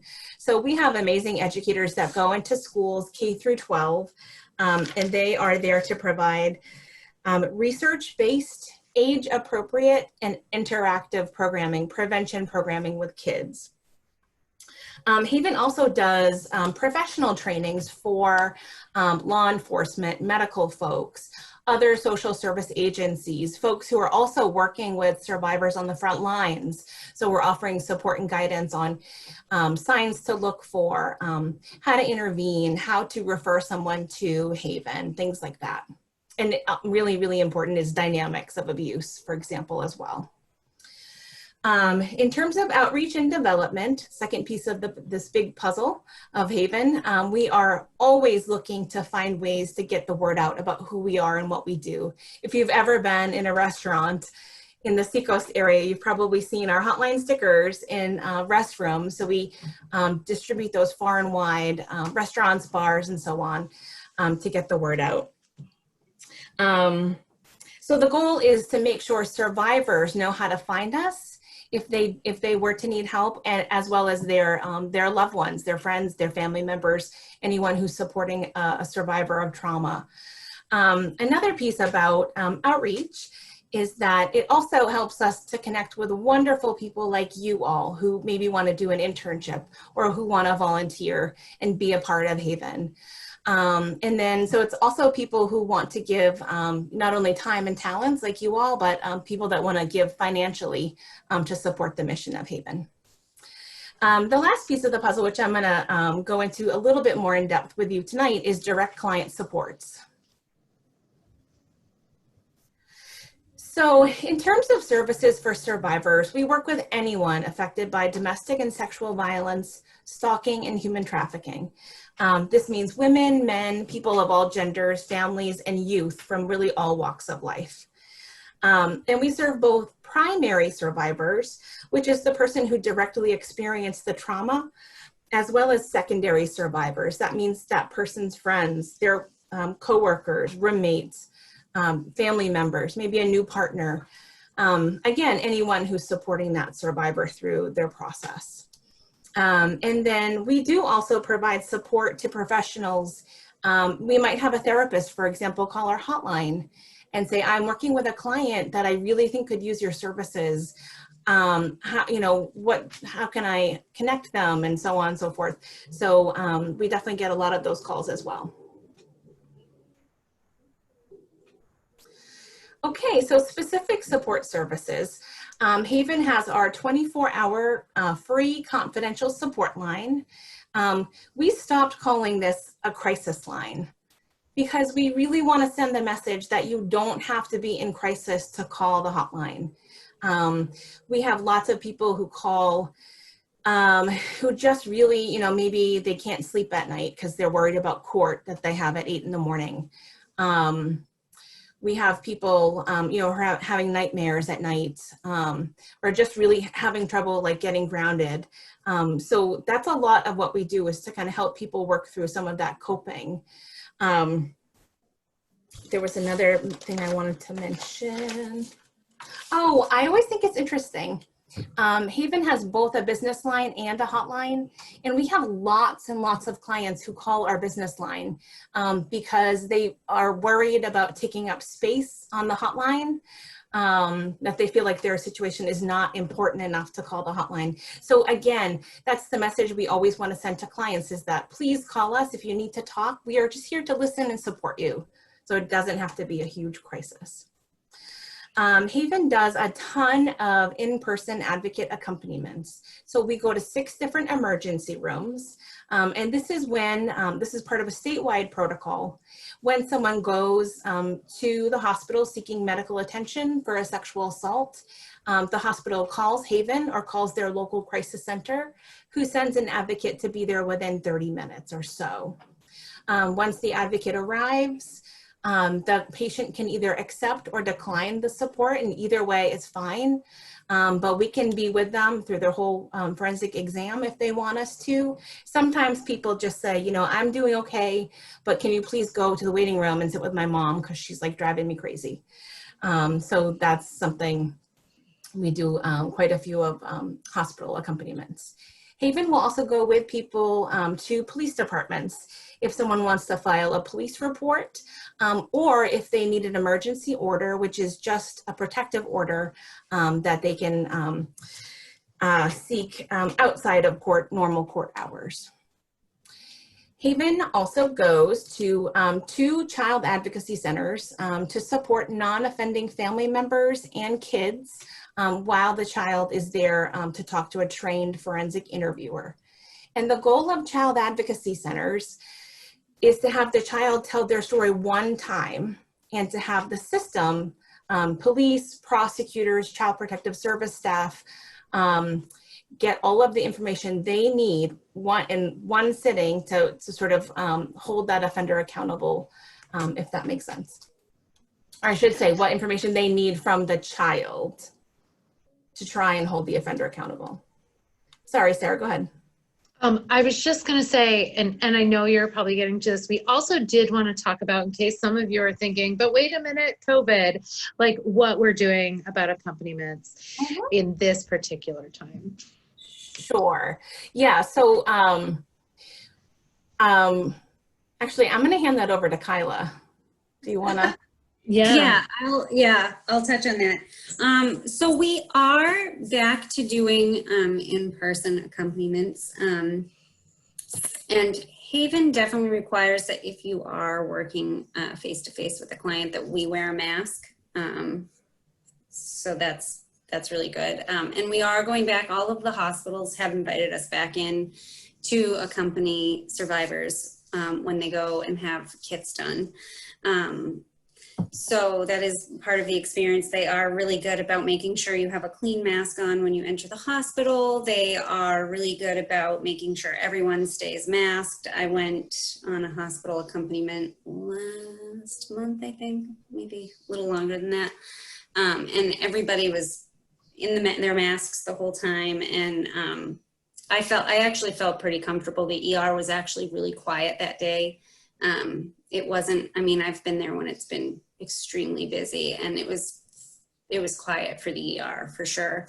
And Child Advocacy Center, the same. We require that Haven staff or volunteers wear a mask. The advocacy centers aren't really requiring the kids to keep them on, which is okay, and for comfortability's sake, but we do require that Haven staff and volunteers definitely keep their mask on at all times. The courts, which we do accompaniments to as well, are all very different right now, and we'll have a day that our one of our staff members, Louise, who's our court liaison, will come in and go over what courts look like with you guys. That is changing all the time. Mostly right now for courts, we're doing telephonic hearings with survivors. So a lot of those are not, there's like a handful that are in person. And again, police stations will definitely go with people, but masks required for us for sure. And I think as far as in person, and we are doing appointments in our offices as well, but we're requiring our clients to wear masks and taking other safety precautions as well. So, and also just to clarify, for volunteers, we're not mandating that volunteers do in-person meetings or accompaniments at all, but it is an option for volunteers. It's an option, and if you're not, definitely as a volunteer, if you're not comfortable or you're high risk, please let me know right away. If you are in, I know interns are all remote, I think, correct? But if you're an AVAP and you're high risk, please talk to your supervisor. You know, we don't want to put anyone in danger at all, and things are very different right now. So definitely have a discussion with your supervisor about that and your comfortability with that. Yeah, absolutely. Thank you guys so much. Yeah, thank you. So I'm going to blast through the next little bit. Sarah, the chat is sort of on top of the screen. So I can't see. Can you see it right now, or it's just covering? Perfect, thank you. Yep. So Haven also does tons of court accompaniments. So we will go with people to court to help them help them with the process of restraining orders. And we also will accompany people through criminal proceedings if they've been the victim in a criminal case. In terms of face-to-face office appointments, at this point, because of COVID, these are by appointment only, and I believe the FJC in Rochester, Family Justice Center in Rochester, is accepting walk-ins, and that is essentially a shared space with the Rochester Haven office. Safety planning. This is something we do with so many of the clients that we talk with. So the way we think about safety planning is it's sort of like a fire drill. Do you think we can control whether or not someone's partner tries to find them and hurt them? What do you think? No, we cannot. We cannot control that. But we can help that person walk through some of the what ifs towards the goal of minimizing their risk. So maybe they left an abusive partner and they got a protective order and they got a new apartment in a different town, but they're at the same job. So a Haven advocate might walk that person through, you know, what if your perpetrator shows up at the parking lot of your work? Can you maybe talk to your boss about what's going on? Can you have someone walk you out to your car? And also sometimes because of the fog of trauma, people might have a hard time thinking of things that might seem obvious. So maybe like we might say, you know, have you thought about changing your locks? And they're like, oh my gosh, I haven't thought of that, but I can definitely do that. I can do that right now. So those are some examples of safety planning. And I should say all of these systems, you're gonna learn inside and out. This is, again, just a very quick foundation overview. Haven has some amazing different support groups. We have a support group for sexual assault survivors, for domestic violence survivors. We've done music therapy, art therapy.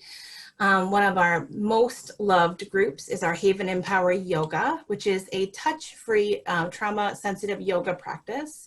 When it's in person, it's touch-free, and it's really very much touch-free because it is now done remotely, which I think is so cool that Haven is doing that and continuing to offer that service.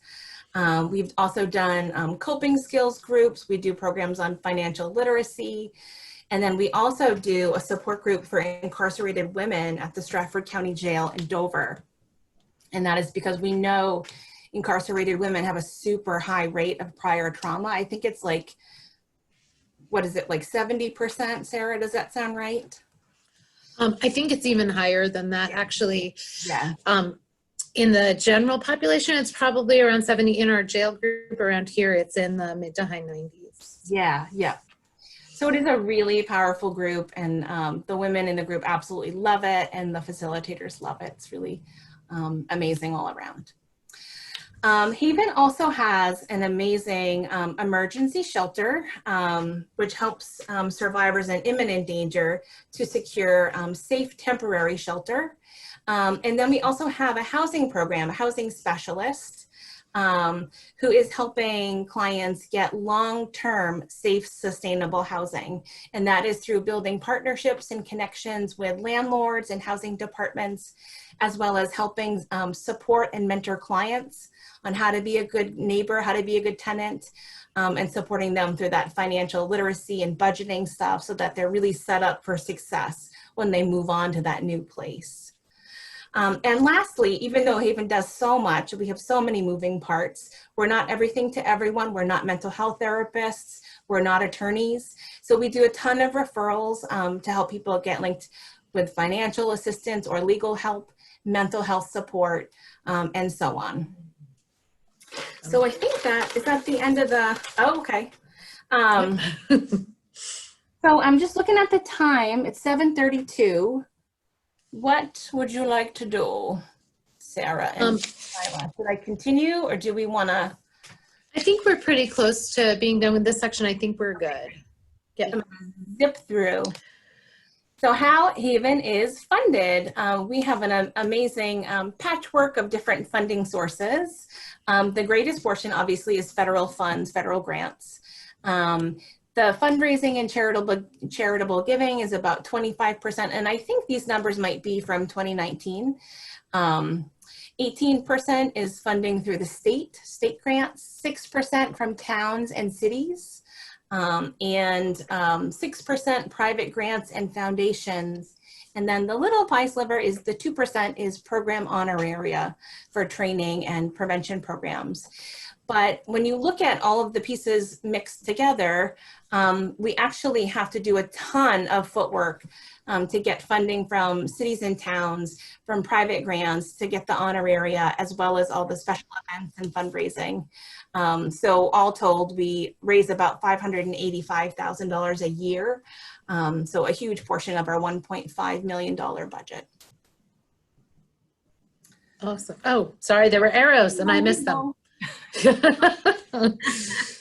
I just wanted to add one thing about that. One of the reasons why we go over how we're funded is that chances are, as you talk about your volunteer work or being a part of Haven, people will ask you that and they'll wonder how Haven is funded. And a lot of people think that Haven is a state funded or totally federal funded organization. And so we really want people to have a sense of just the fact that we rely on the support of so many different avenues in order to meet our budget, and one is that community support. So just wanting to let people know that piece of it.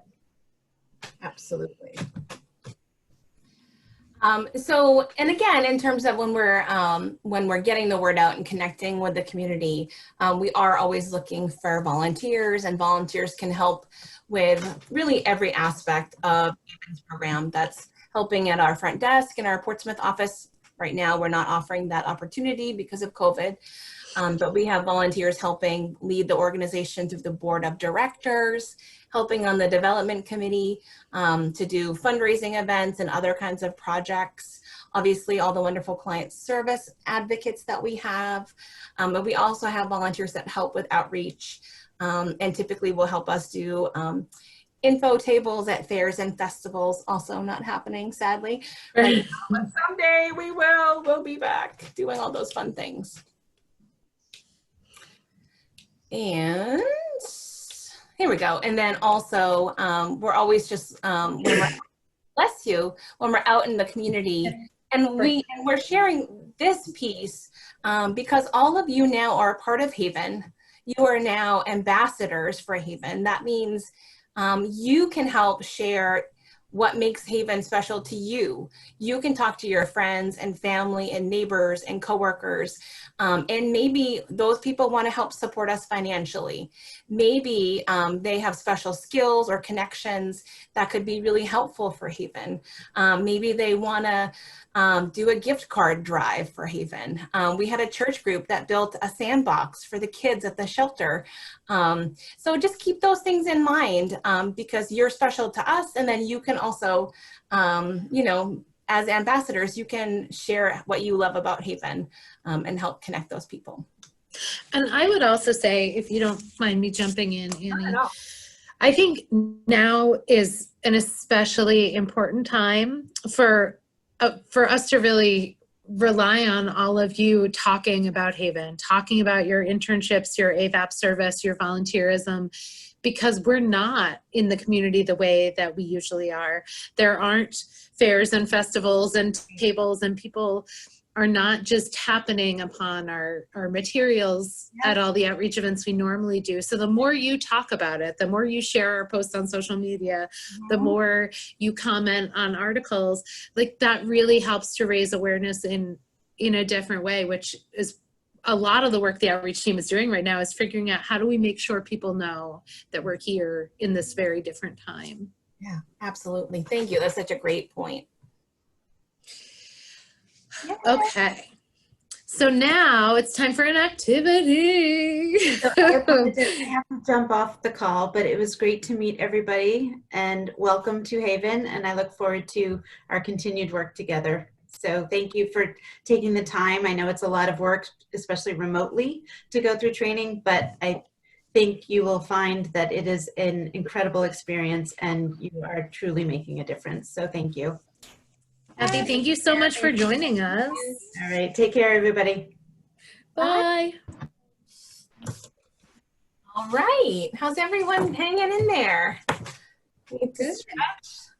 Whew. The room I'm in is incredibly hot right now. If I'm turning redder and redder by the minute. No. It's kind of my MO anyway.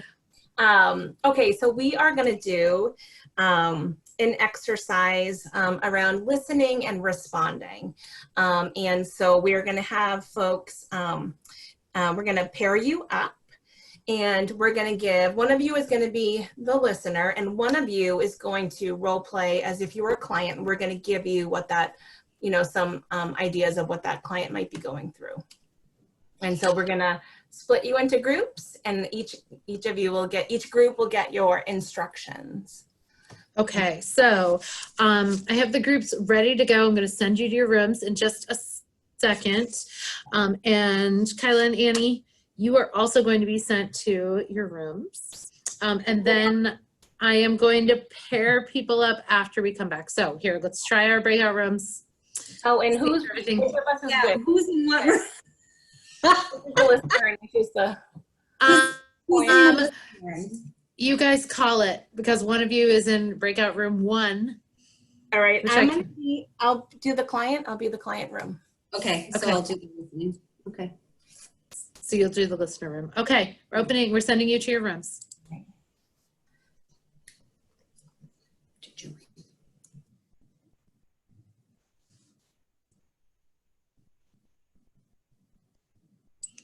And Olivia, let me send you, hold on, for some reason, did you drop a call for a second? Just 1 second, and then I logged back on during the break. I think it just kicked you out of the room, but I'm going to assign you to breakout room 1. So you should have an invitation.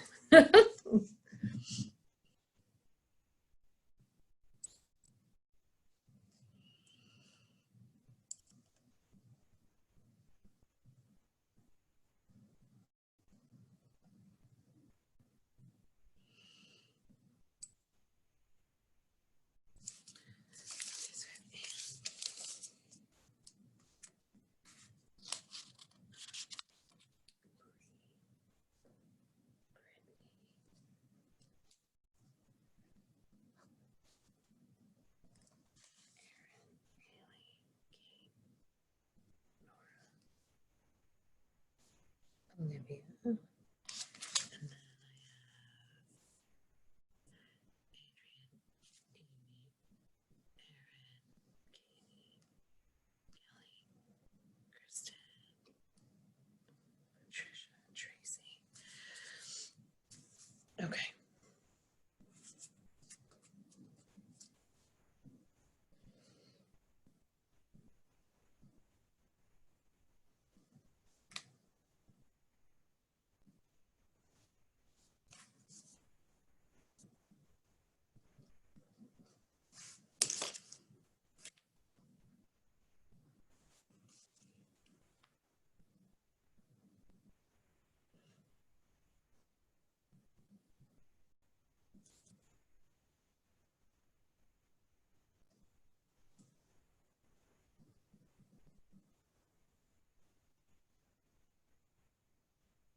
We're back. Awesome. Okay, so I'm gonna go ahead and close the other room. And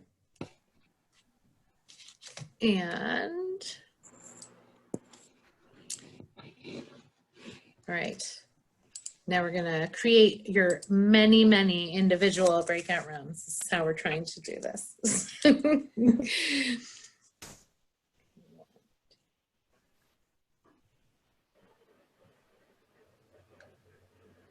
Are you making the pairs, Sarah? Yes, and I made the pairs, and then of course we have like a few little hiccups, but I think it's all gonna work out. So I'm gonna make the pairs right now. Okay, and we're just doing 1, 2, 8 rooms. Okay. All right, so Annie and Kyla are going to tell you hilarious jokes while I... More fun facts. Oh, I'm not good with under pressure. I know, right? Oh, fun fact, I had an appendectomy in May. Oh my goodness. Super fun. Of course you did. Okay.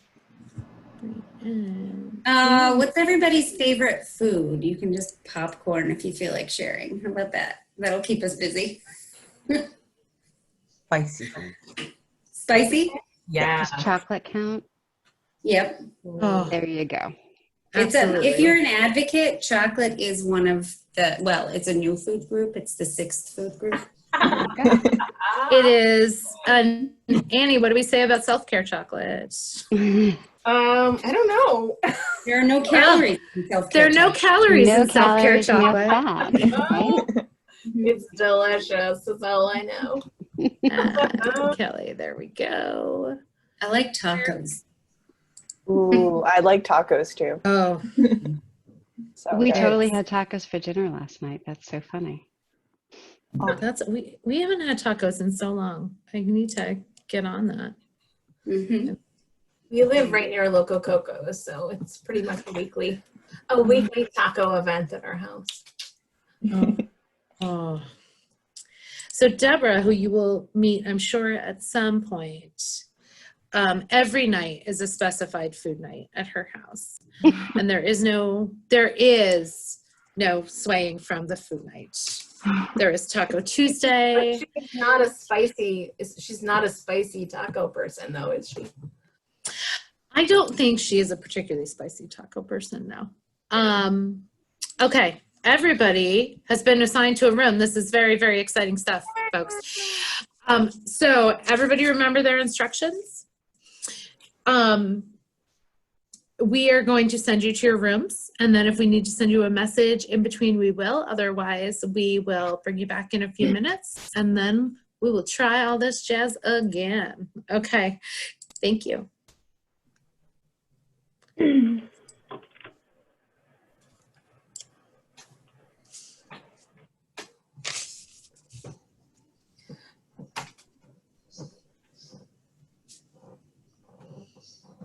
So let me see. Erin is supposed to be with Kelly. Uh-oh. And did she step away? Elias stepped away. Kyla, can I assign you to go to Kelly? Yes. Yeah. Is that Is okay? she has her instructions. She's not the same group, right? No. Hold on. Okay, Kyla, assigned to Erin. Oh wait, Erin is there now. Oh, okay. Erin went. Okay, good. I hope Elias is okay. Elias is fine. Mm-hmm. I don't know if he still has his sound on. But I got a message that He needed to step away. he needed to step away. So, which is fine. I said we would connect with him afterwards. He's Yep. gonna try to come And back. I can always let Megan, who is his supervisor, know he missed this, and maybe they could practice together. Just this exercise. Mhm. Okay, You guys so see this? My lip. My mom's cat scratched me. oh, I hate that. Kitty, bad kitty. Ooh. During this training, you've only been at your mom's for like 3 hours. No, that was on Sunday or Oh. Saturday. I just thought I'd share because I keep noticing it. I'm like, It's actually not noticeable at all. Cannot see it. If you I have to look real hard. So for the instructions, did you guys give them instructions just for the first half, right? Yes. All right, so we're going to need to back bring in. them back, Yep. recreate those first rooms, Yeah. and then recreate these rooms. Yes. Yeah. Okay. And then Kyla, you're gonna process with them at the end and explain, right? Okay. Yay! I did also write down, there's a couple of settings things I need to change. I was not aware that faces were showing up in my screen share. That's a thing I can fix. Okay. And the chat, you saw the chat was showing up too. Now, could you see what was in the chat or just see the box? You saw Elias's message. Yes. Oh, okay. I wonder if you saw it because you were a co-host or you're both Oh, I co-hosts though. wonder. That's a well, good no, I think if your screen was sharing, everybody could see it. Okay. So I will fix that setting, obviously. So maybe the one of whoever's not presenting the PowerPoint needs to be the person that they're messaging. Yes. Yeah. And I think I wouldn't have gone to the chat except it did a weird alert because he only messaged me. Oh, So yeah. it was like flashing an alert at the top. Mm-hmm. Yeah, I saw it turn orange or something. Yeah. Yeah. So, but it's okay. I mean, I feel like technical stuff has been minor. Yeah, totally. Yeah. I loved all of you, like walking through all the different things. I think that was great. Oh, thank like, you. Fun and Yep. And we fit each other in nicely, I would say. Because like Annie was like, oh, do a like come as you are thing. And I wrote it down and then I totally forgot. I wrote right here. It's That's like like, said, what you are. Erin L is asking for help in her breakout room. Oh. So do you want me to join it or do you want me to assign one of you to it? It doesn't, I'll go. I'll see what the problem is. Okay. Okay. I will assign Kyla to breakout room 3.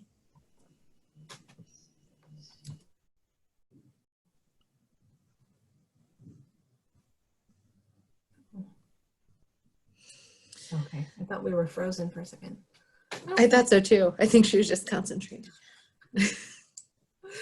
Oh. Is Erin back? Was she That's supposed to be with? Nope, that's a different Erin. Oh, she's supposed to be with the. Okay, they're back. Oh, Okay. and Kelly's back. Okay. Great. Did you guys find each other and make your way back? Yeah, we didn't know if we were supposed to leave the room ourselves. Oh, yeah. Or... You're fine. That's great. Okay. You're totally fine. So I will send a message to everyone that says,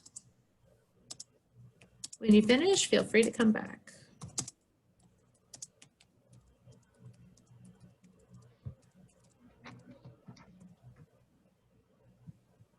Okay. I love getting to see the art on people's walls behind. Fun to see the different. That's really cute. I like the bear. That's pretty. The Erin that print. Yeah, my roommate Oh, that's collects nice art. Beautiful. That's awesome. Welcome back, everybody.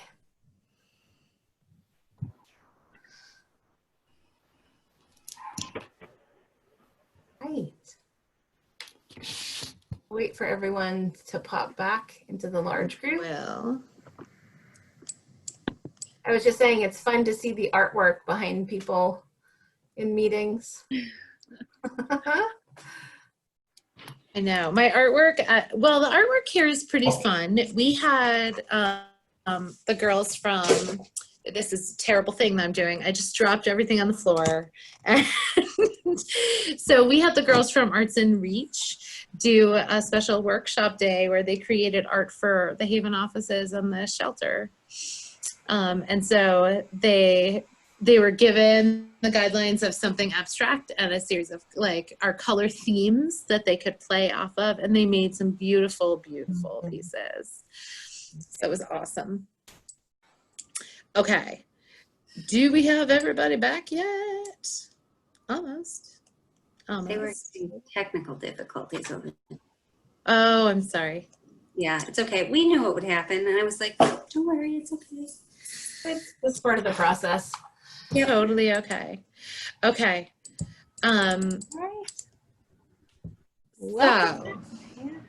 you guys talk, I'm sorting. Okay. From my list that I dropped on the floor. I just missed my spaghetti. So, Okay, so this time we're going to have you paired up with the same person, but you're going to switch roles. Okay, so we are going to split out to our two large groups again. So if you were the client last time, you're going to be the listener this time. We will give you instructions. Awesome. And almost there, you guys. So Annie, which one did you use the first time around? The top one, exercise 1. I have them on paper. Oh! In an envelope? I use the domestic violence one. Okay. I will use the other then. Perfect. That's funny. Glad I asked because that would have been awkward. Kyla, who was in your room? The one I just went to? Yes. Brittany and Aaron, Brittany C and Aaron L. Okay. Yep. But your room where you gave instructions, was it Anne, Bree, Brittany, Aaron, Haley? Was that your room? in there. I had the listeners the first time around. So yes, if they were the listeners. Sorry.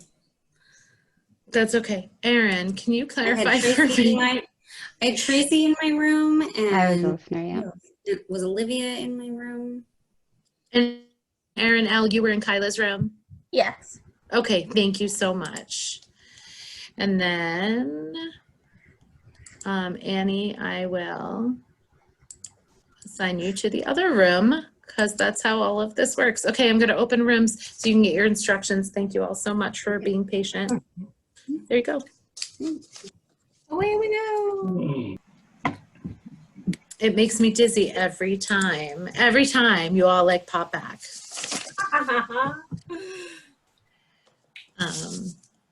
Okay, and we will put you back into your pairs. It's gonna get easier every time we do this. I'm gonna be a master at putting people into pairs by the end of this, maybe.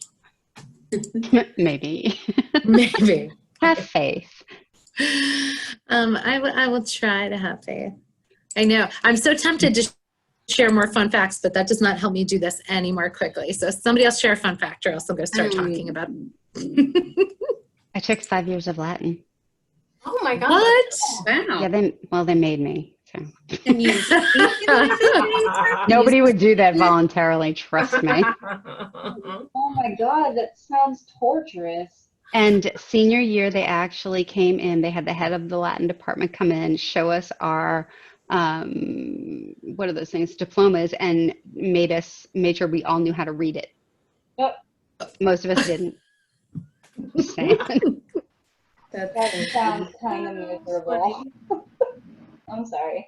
That's not funny. It's a little bit funny. It's a little funny. I learned a lot about the Romans, though, so. Pretty cool.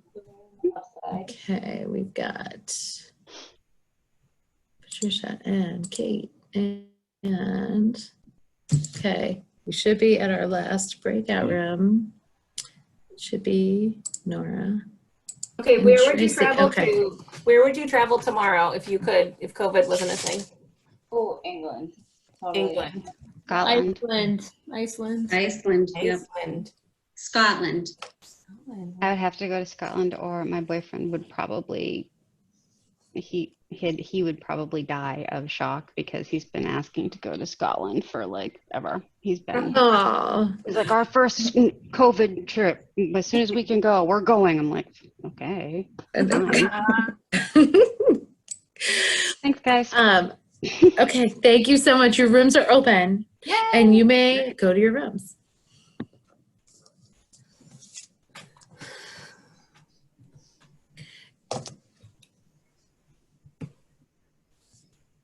Did I not assign you to a room, Brittany? Oh, I don't think so.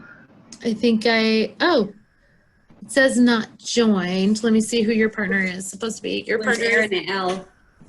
Yep, okay. Partner list. It must have just not taken, so let's break out room 3. There we go.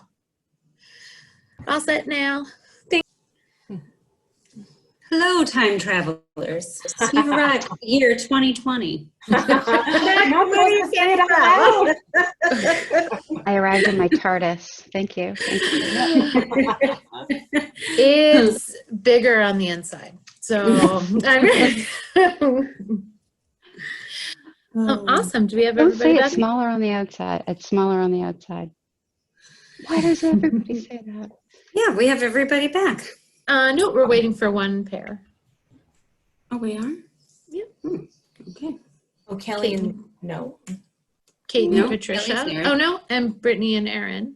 Waiting for 2 pairs. I'm going to stay off mute, but I'm just going to run into the kitchen and give my dogs their 8 o'clock water. That is So totally I okay. will be here listening. So if you Okay. need me, I'll just be around.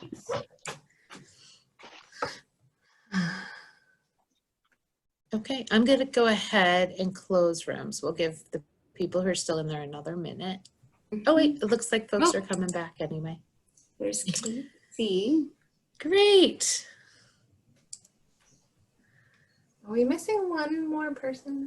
We're missing one more pair, Brittany and Okay, and okay, got it. This is so fun. Did you just say this is so fun, Patricia? Good. And we have it recorded. There's proof. I know. I made a Hopping in and out of rooms. I made a comment about how this was way more fun than I thought it was going to be. Oh, yay. Mission accomplished. Not that I thought it was going to be boring, but like, just more fun than I thought. It's hard remote. Everything is more difficult and very different than being in person. Yeah. Sure. Yeah. All right, And that's people- everybody. That is everybody. Do you want me to go to the PowerPoint for questions, or do you want to talk with all the faces? Kyla, your preference. Well, I have the discussion questions right here. So we can start with those. Are they on the PowerPoint? Yeah, but it's just the same ones. Yeah, great. Yeah. Okay. Ba-doo. There we go. All right. Okay. Round 1. Hold on. I need to see more faces. Hold on a second. There we go. All right. So round 1. For the first interaction, listeners were instructed not to give any verbal or physical cues in response to the speaker. What was this experience like for the speakers? And what was missing from the interaction? And how did that affect what you wanted to share? Does anybody want to go for the speakers for the first round? Yeah, it didn't feel safe when there was no interaction or there was no feedback or no physical facial acknowledgement. So it was very awkward, and it didn't feel safe, and I didn't want to elaborate anymore. I thought, Yeah. To create an open, safe place. Yeah. And I then, agree at and one you were the speaker that you were the speaker the first time. Yeah. Yeah. Yeah. Anybody else? Did I unmute myself? I agree. Yes. At one point, I just said, "Can you hear me?" I thought maybe it was a Zoom issue, and then realized that I was like, "Oh, you know." Then I didn't want to talk anymore because I was like, "Why? Like, what is happening here?" Yeah. Anybody else? I felt like there was no resolution at the end of it, so it felt really like unfulfilling to share this information and just not hear or see anything in response. I even asked, I think at one point, like, is that it? Like, are we done? Like, is that the exercise? But, it was definitely interesting. Now I understand why, but yeah. I literally asked at the end, is that it? Because, you know, it's one thing to just sit there and absorb what the speaker's saying, but when you don't know when they're done, or if you can't say anything, you're forced to be silent and you can't say anything. You're sitting there like, well, what do I do now? I don't even know if she's done talking. And she's sitting there looking at me like, I need help. Well, you're useless, which is basically how it went. Good. And what was it like for the listeners? Was there anything you wish you had been able to say or do? Yes. I wish I didn't have to say, "Are you done?" Because it felt awful. Right. Yeah, that was really awkward. It's like, that kind of feels like almost like cruel to say, like, well, are you done? Like, I don't know, and plus being somebody that like wants to help, I'm just kind of like that by nature anyway. So like when someone tells me that they've got a problem, it's like, well, I want help. Like, how can I help? Like, so getting really excited, it's almost like chomping at the bit, like, well, here's what I would do. And I can't say anything about it. So it's like, I've got so much to say and I can't, you know? So it's kind of a little frustrating for a listener as well. I felt really oh, sorry. I was just going to say it felt really awkward and uncomfortable from the listener's perspective. And I don't know if it was better or worse being able to see the person, because I'm just sitting there with like a blank stare and I felt so dismissive, and here they are, they're confiding in me, and I am trying so hard, and my way of dealing with like in a situation that's uncomfortable sometimes is like I smile just because I'm awkward, uncomfortable. So that made it even worse because they're sitting here telling me something really serious, and I'm like feeling awkward, uncomfortable, and have a really awkward way of expressing that. So that even leveled me, like added to that level of feeling really unhelpful and just like horrible about the situation. So unsupportive. Yeah, unsupportive. Yeah. It's definitely a good way to put it. Any other listeners or speakers have feedback? I was going to say that I felt like even if I didn't have like advice, or even if I didn't know specifically what to say, I just wanted to let the person know that I was hearing them. Like, even if I were just going to say like, or like, yeah, like, do you want to say more on that? Or like, I hear you, like, I'm hearing you. To just like reassure them that they were safe to keep sharing. Yeah, and to validate. Yep. Definitely. It's hard not to do that. I feel like in all the times I've done this with groups, I only had one person who liked this activity, and they were a speaker. And what came out is that her partner constantly interrupted her And she was like, this is the only time I felt like I could talk and not be interrupted. So it was a totally different, but yeah, it feels pretty uncomfortable in both situations. Like, yeah. Yes. All right. So round 2. Yep. Round 2, listeners were allowed to give nonverbal and verbal cues to show that they were listening. They could reflect, paraphrase, but they could not give advice. The speaker was instructed to ask for advice. What was this experience like for the speakers and for the listeners? And did any listeners want to give advice? If so, how might you reframe your response? That is just one option. That may or may not feel like a fit for you. Let's talk about some other options too. We are not experts on their lives and decisions. They are.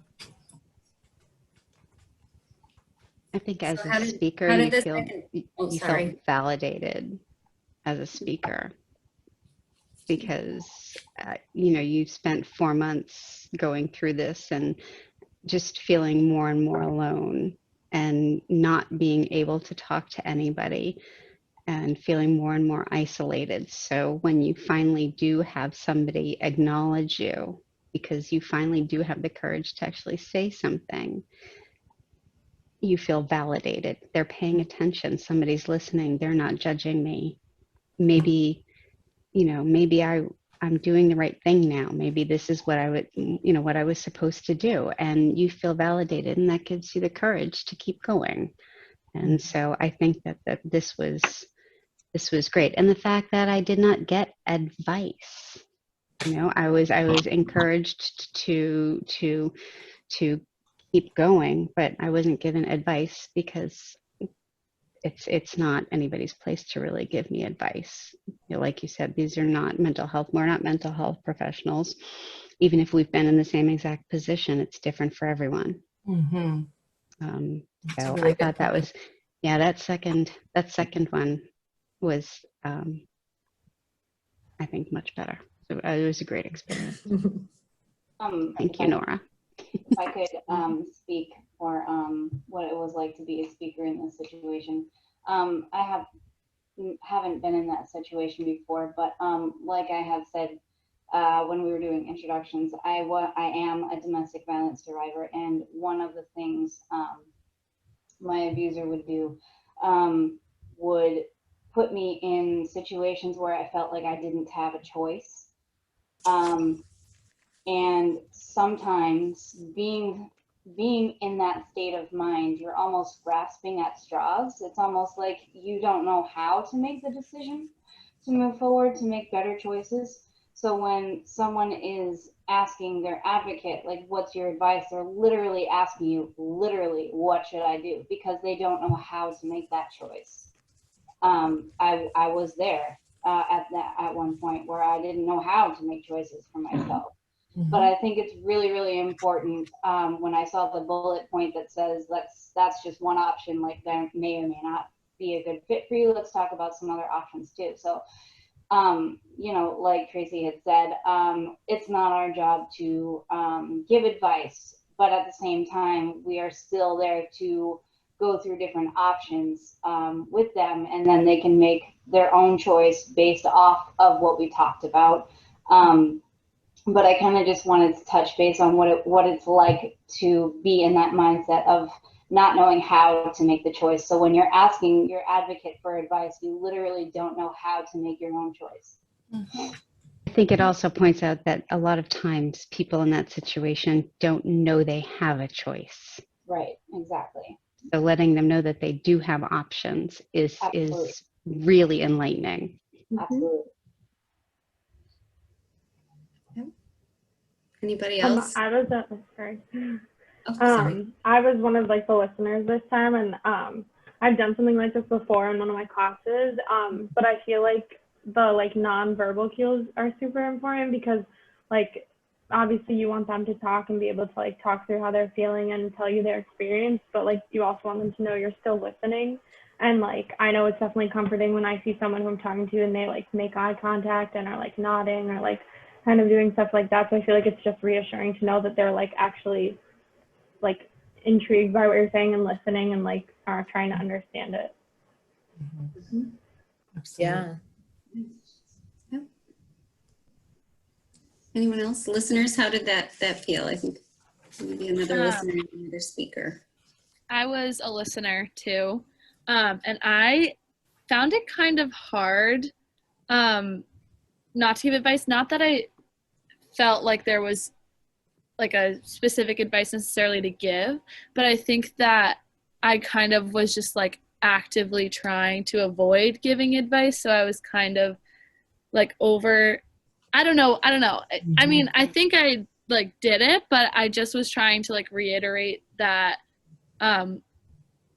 like try to like do some like safety planning, but without like necessarily giving them exact like things that might be solutions, but more just like options. But I don't know. I found it kind of hard not to like come up with like one solution, you know? I don't know. Yeah. Great. Yeah.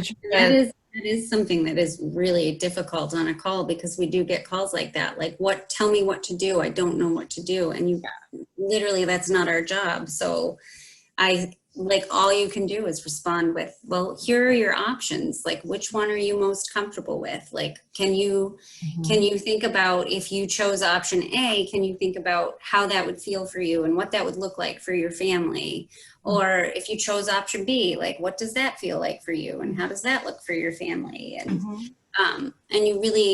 and sometimes it's really hard because, like Katie said, like, they don't know that they have a choice, or they are incapable at that point. They've been so emotionally broken down that they just don't realize they have choices anymore. And so it's really hard to hear someone when they're in that moment of like total insecurity to not be like, well, here's what I would do. Like, as a friend, that's definitely what we would do. And so sometimes it's really difficult to like help people make that choice and not be like, well, you should get the restraining order, like, especially when they say, what would you do? Like, then you have to turn it around and say, well, we're here to talk about what you would want to do and what makes the most sense for you. And it is difficult for sure, because you feel that need to help them, but at the same time, it's like you have to put aside, what you would do and do what's best for them, and giving them choices is always what's best for them. I have a question. If somebody seems like they have a really specific question that maybe just someone who's more qualified could help them with, could we refer them to somebody else or another service if it just sounds like they're ready for that? Yeah, absolutely. So that resource guide I gave everybody, I think everybody here has it, has a list of resources in it. So if they're like, for example, I'll have people call all the time and be like, hey, I really need a therapist. And we do have a very old therapist list, which I don't use anymore. I actually empower them to go on Psychology Today and enter like filters and do all the things, like they can enter like their zip code and how far out they want to go. And I think they can even put in their health insurance, or if they don't have any, they can find someone who charges on a sliding scale. What their specialties are. Yep. So I highly recommend that people do that all the time. So you can definitely give definite resources. Like if somebody is looking for something specific and we have that resource for them, you can definitely do that. Or if they call you and they know they want to do a restraining order, you can definitely walk them through that process and what that looks like. Yeah. Question. And I was just going to add to that. There's hopefully by the end of this training, there will be a lot of concrete answers that you can share. And some of the calls we get are just about information. Like, can you tell me what would happen if I report child abuse to DCYF? Like, we can absolutely tell them what the process looks like and what the steps might be.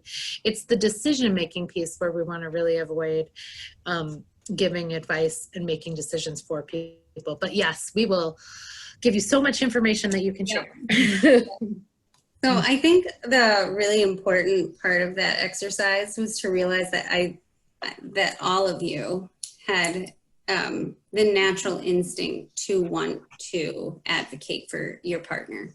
And I think that you can carry that into the rest of this training and know that when you were supposed to be quiet, that was hard for all of you. It was hard for you as the listener not to respond, and it was hard for you as the client not be responded to. And then the very opposite the next time around, how it felt better all the way around, and you felt engaged and you felt listened to and supported, and you felt like you were doing your part when you were the listener because you were actively listening and taking part in that discussion. So I'm going to encourage all of you to carry that feeling into the rest of training and know that you all absolutely have what it takes to be a wonderful advocate.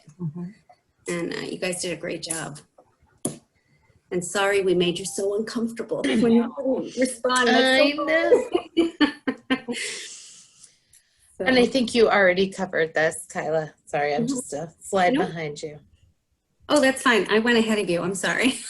No. So I want to be mindful of time. It is 8:24, and we had asked you guys to think about how you would introduce Haven. And I do want to make sure that we're not like pushing really hard, but what do we think? Do we want to see, is there anybody who really wants to do their Haven introduction? You were like, I prepared for class today and I'm ready to go. Oh, Patricia. Oh, Patricia, go Patricia. Awesome. So I'm going to stop sharing so that we can see everybody's faces. So I actually thought about this today and jotted down a few things. So my introduction, basically, I probably need more information to do a better job, but is that Haven is a nonprofit organization that provides support and education about domestic violence and sexual abuse. They have a 24-hour, 365-day-a-year hotline to support intervention as well as empowerment, and they can provide a safe place for women and children if needed. They provide support for people to navigate through the support system as well as support groups to help victims of any kind of abuse. Awesome job. Round of applause. Nice work. Thank you for being very brave. Did anybody else want to do theirs? I did mine, but I did it in a different way. Mine was a little more emotional because apparently I'm a really emotional person. That's awesome. And it's super quick. So I wrote Haven. The actual definition of the word is a place of safety and refuge. And that's exactly what Haven is. It's a place for anyone who needs safety or refuge from a violent situation. Adult survivors of childhood sexual abuse, survivors of sexual assault, survivors of domestic abuse who may need help getting back on their own 2 feet. Those people who need help navigating the court system, financial systems, housing systems, to stand up for you when you can't do it alone. No matter gender, race, religion, 24 hours a day, 7 days a week, Haven is here to help. Awesome job. That was beautiful. Nice job. Very nice. I'm super slow on my reactions, so I'm just delayed. Great job. Did anybody else want to go? Did we want to go for 3? We don't have to. Okay, well, we will keep this on the back burner, and as we go along, if we have a few minutes, then we'll ask people if they want to practice. And I think the only thing that we have left, but I will go back to our PowerPoint just to make sure we're not missing anything, is just questions. So I will double check the chat. And it looks like we don't have any questions in the chat. Did people have any questions before we wrap up tonight? Actually, I did have one for those of us who are AVAP. Apparently, we have the AVAP training is like 9 to 4 every day, well, every weekday for the next 3 weeks. And somebody looked at the schedule and said, oh my God, we can't have these poor AVAP folks doing like 10 hours of training a day. I don't know where that stands. AVAP is AmeriCorps Victim Advocate Program. So I don't know, are we still attending each Haven training as well? Because I feel like we'd miss something if we didn't. So if your supervisor should have this information too. There are a couple we have decided that you can watch instead, go back and watch. And they are weekdays, because we looked at those particular days and we were like, oh my gosh, we can't ask these people to be on from 8 a.m. to 8 p.m. That would be insane. Yeah, I looked at them too and was like, what? So I think did I do? double check with your supervisors, but I do believe the 10th, so this Thursday, we will let you go back and watch. And then it looks like you can go back and watch the 17th as well. And then all the others, we will have you attend. But definitely the 10th and the 17th. And honestly, like if you've had a really long day and you need a little bit more of a break in between, just let me know ahead of time. Okay. Because it is a lot. I know you guys are doing a ton. So, but we really, I mean, we definitely, the long days are extremely important. So the Saturday and the Sunday are really important for everybody. Okay. But definitely the 10th and the 17th, you can go back and watch. Awesome. Thank you so much. Yeah. Yep. All right.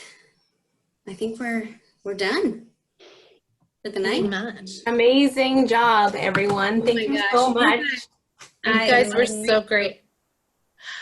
I'm not going to go back to the group until we share all of Annie's quotes, because I love all of them. So you are exactly what the world needs. And thank you all so much. And thank you for bearing with us with our technology glitches. It was not the worst ever, but it'll get smoother as we go. So. All right. Have a good night, everyone. Have an awesome night, everyone. Good luck on your. Thank you. Thank you. Good night. Thank you all so much. We'll see you soon. Bye. Bye.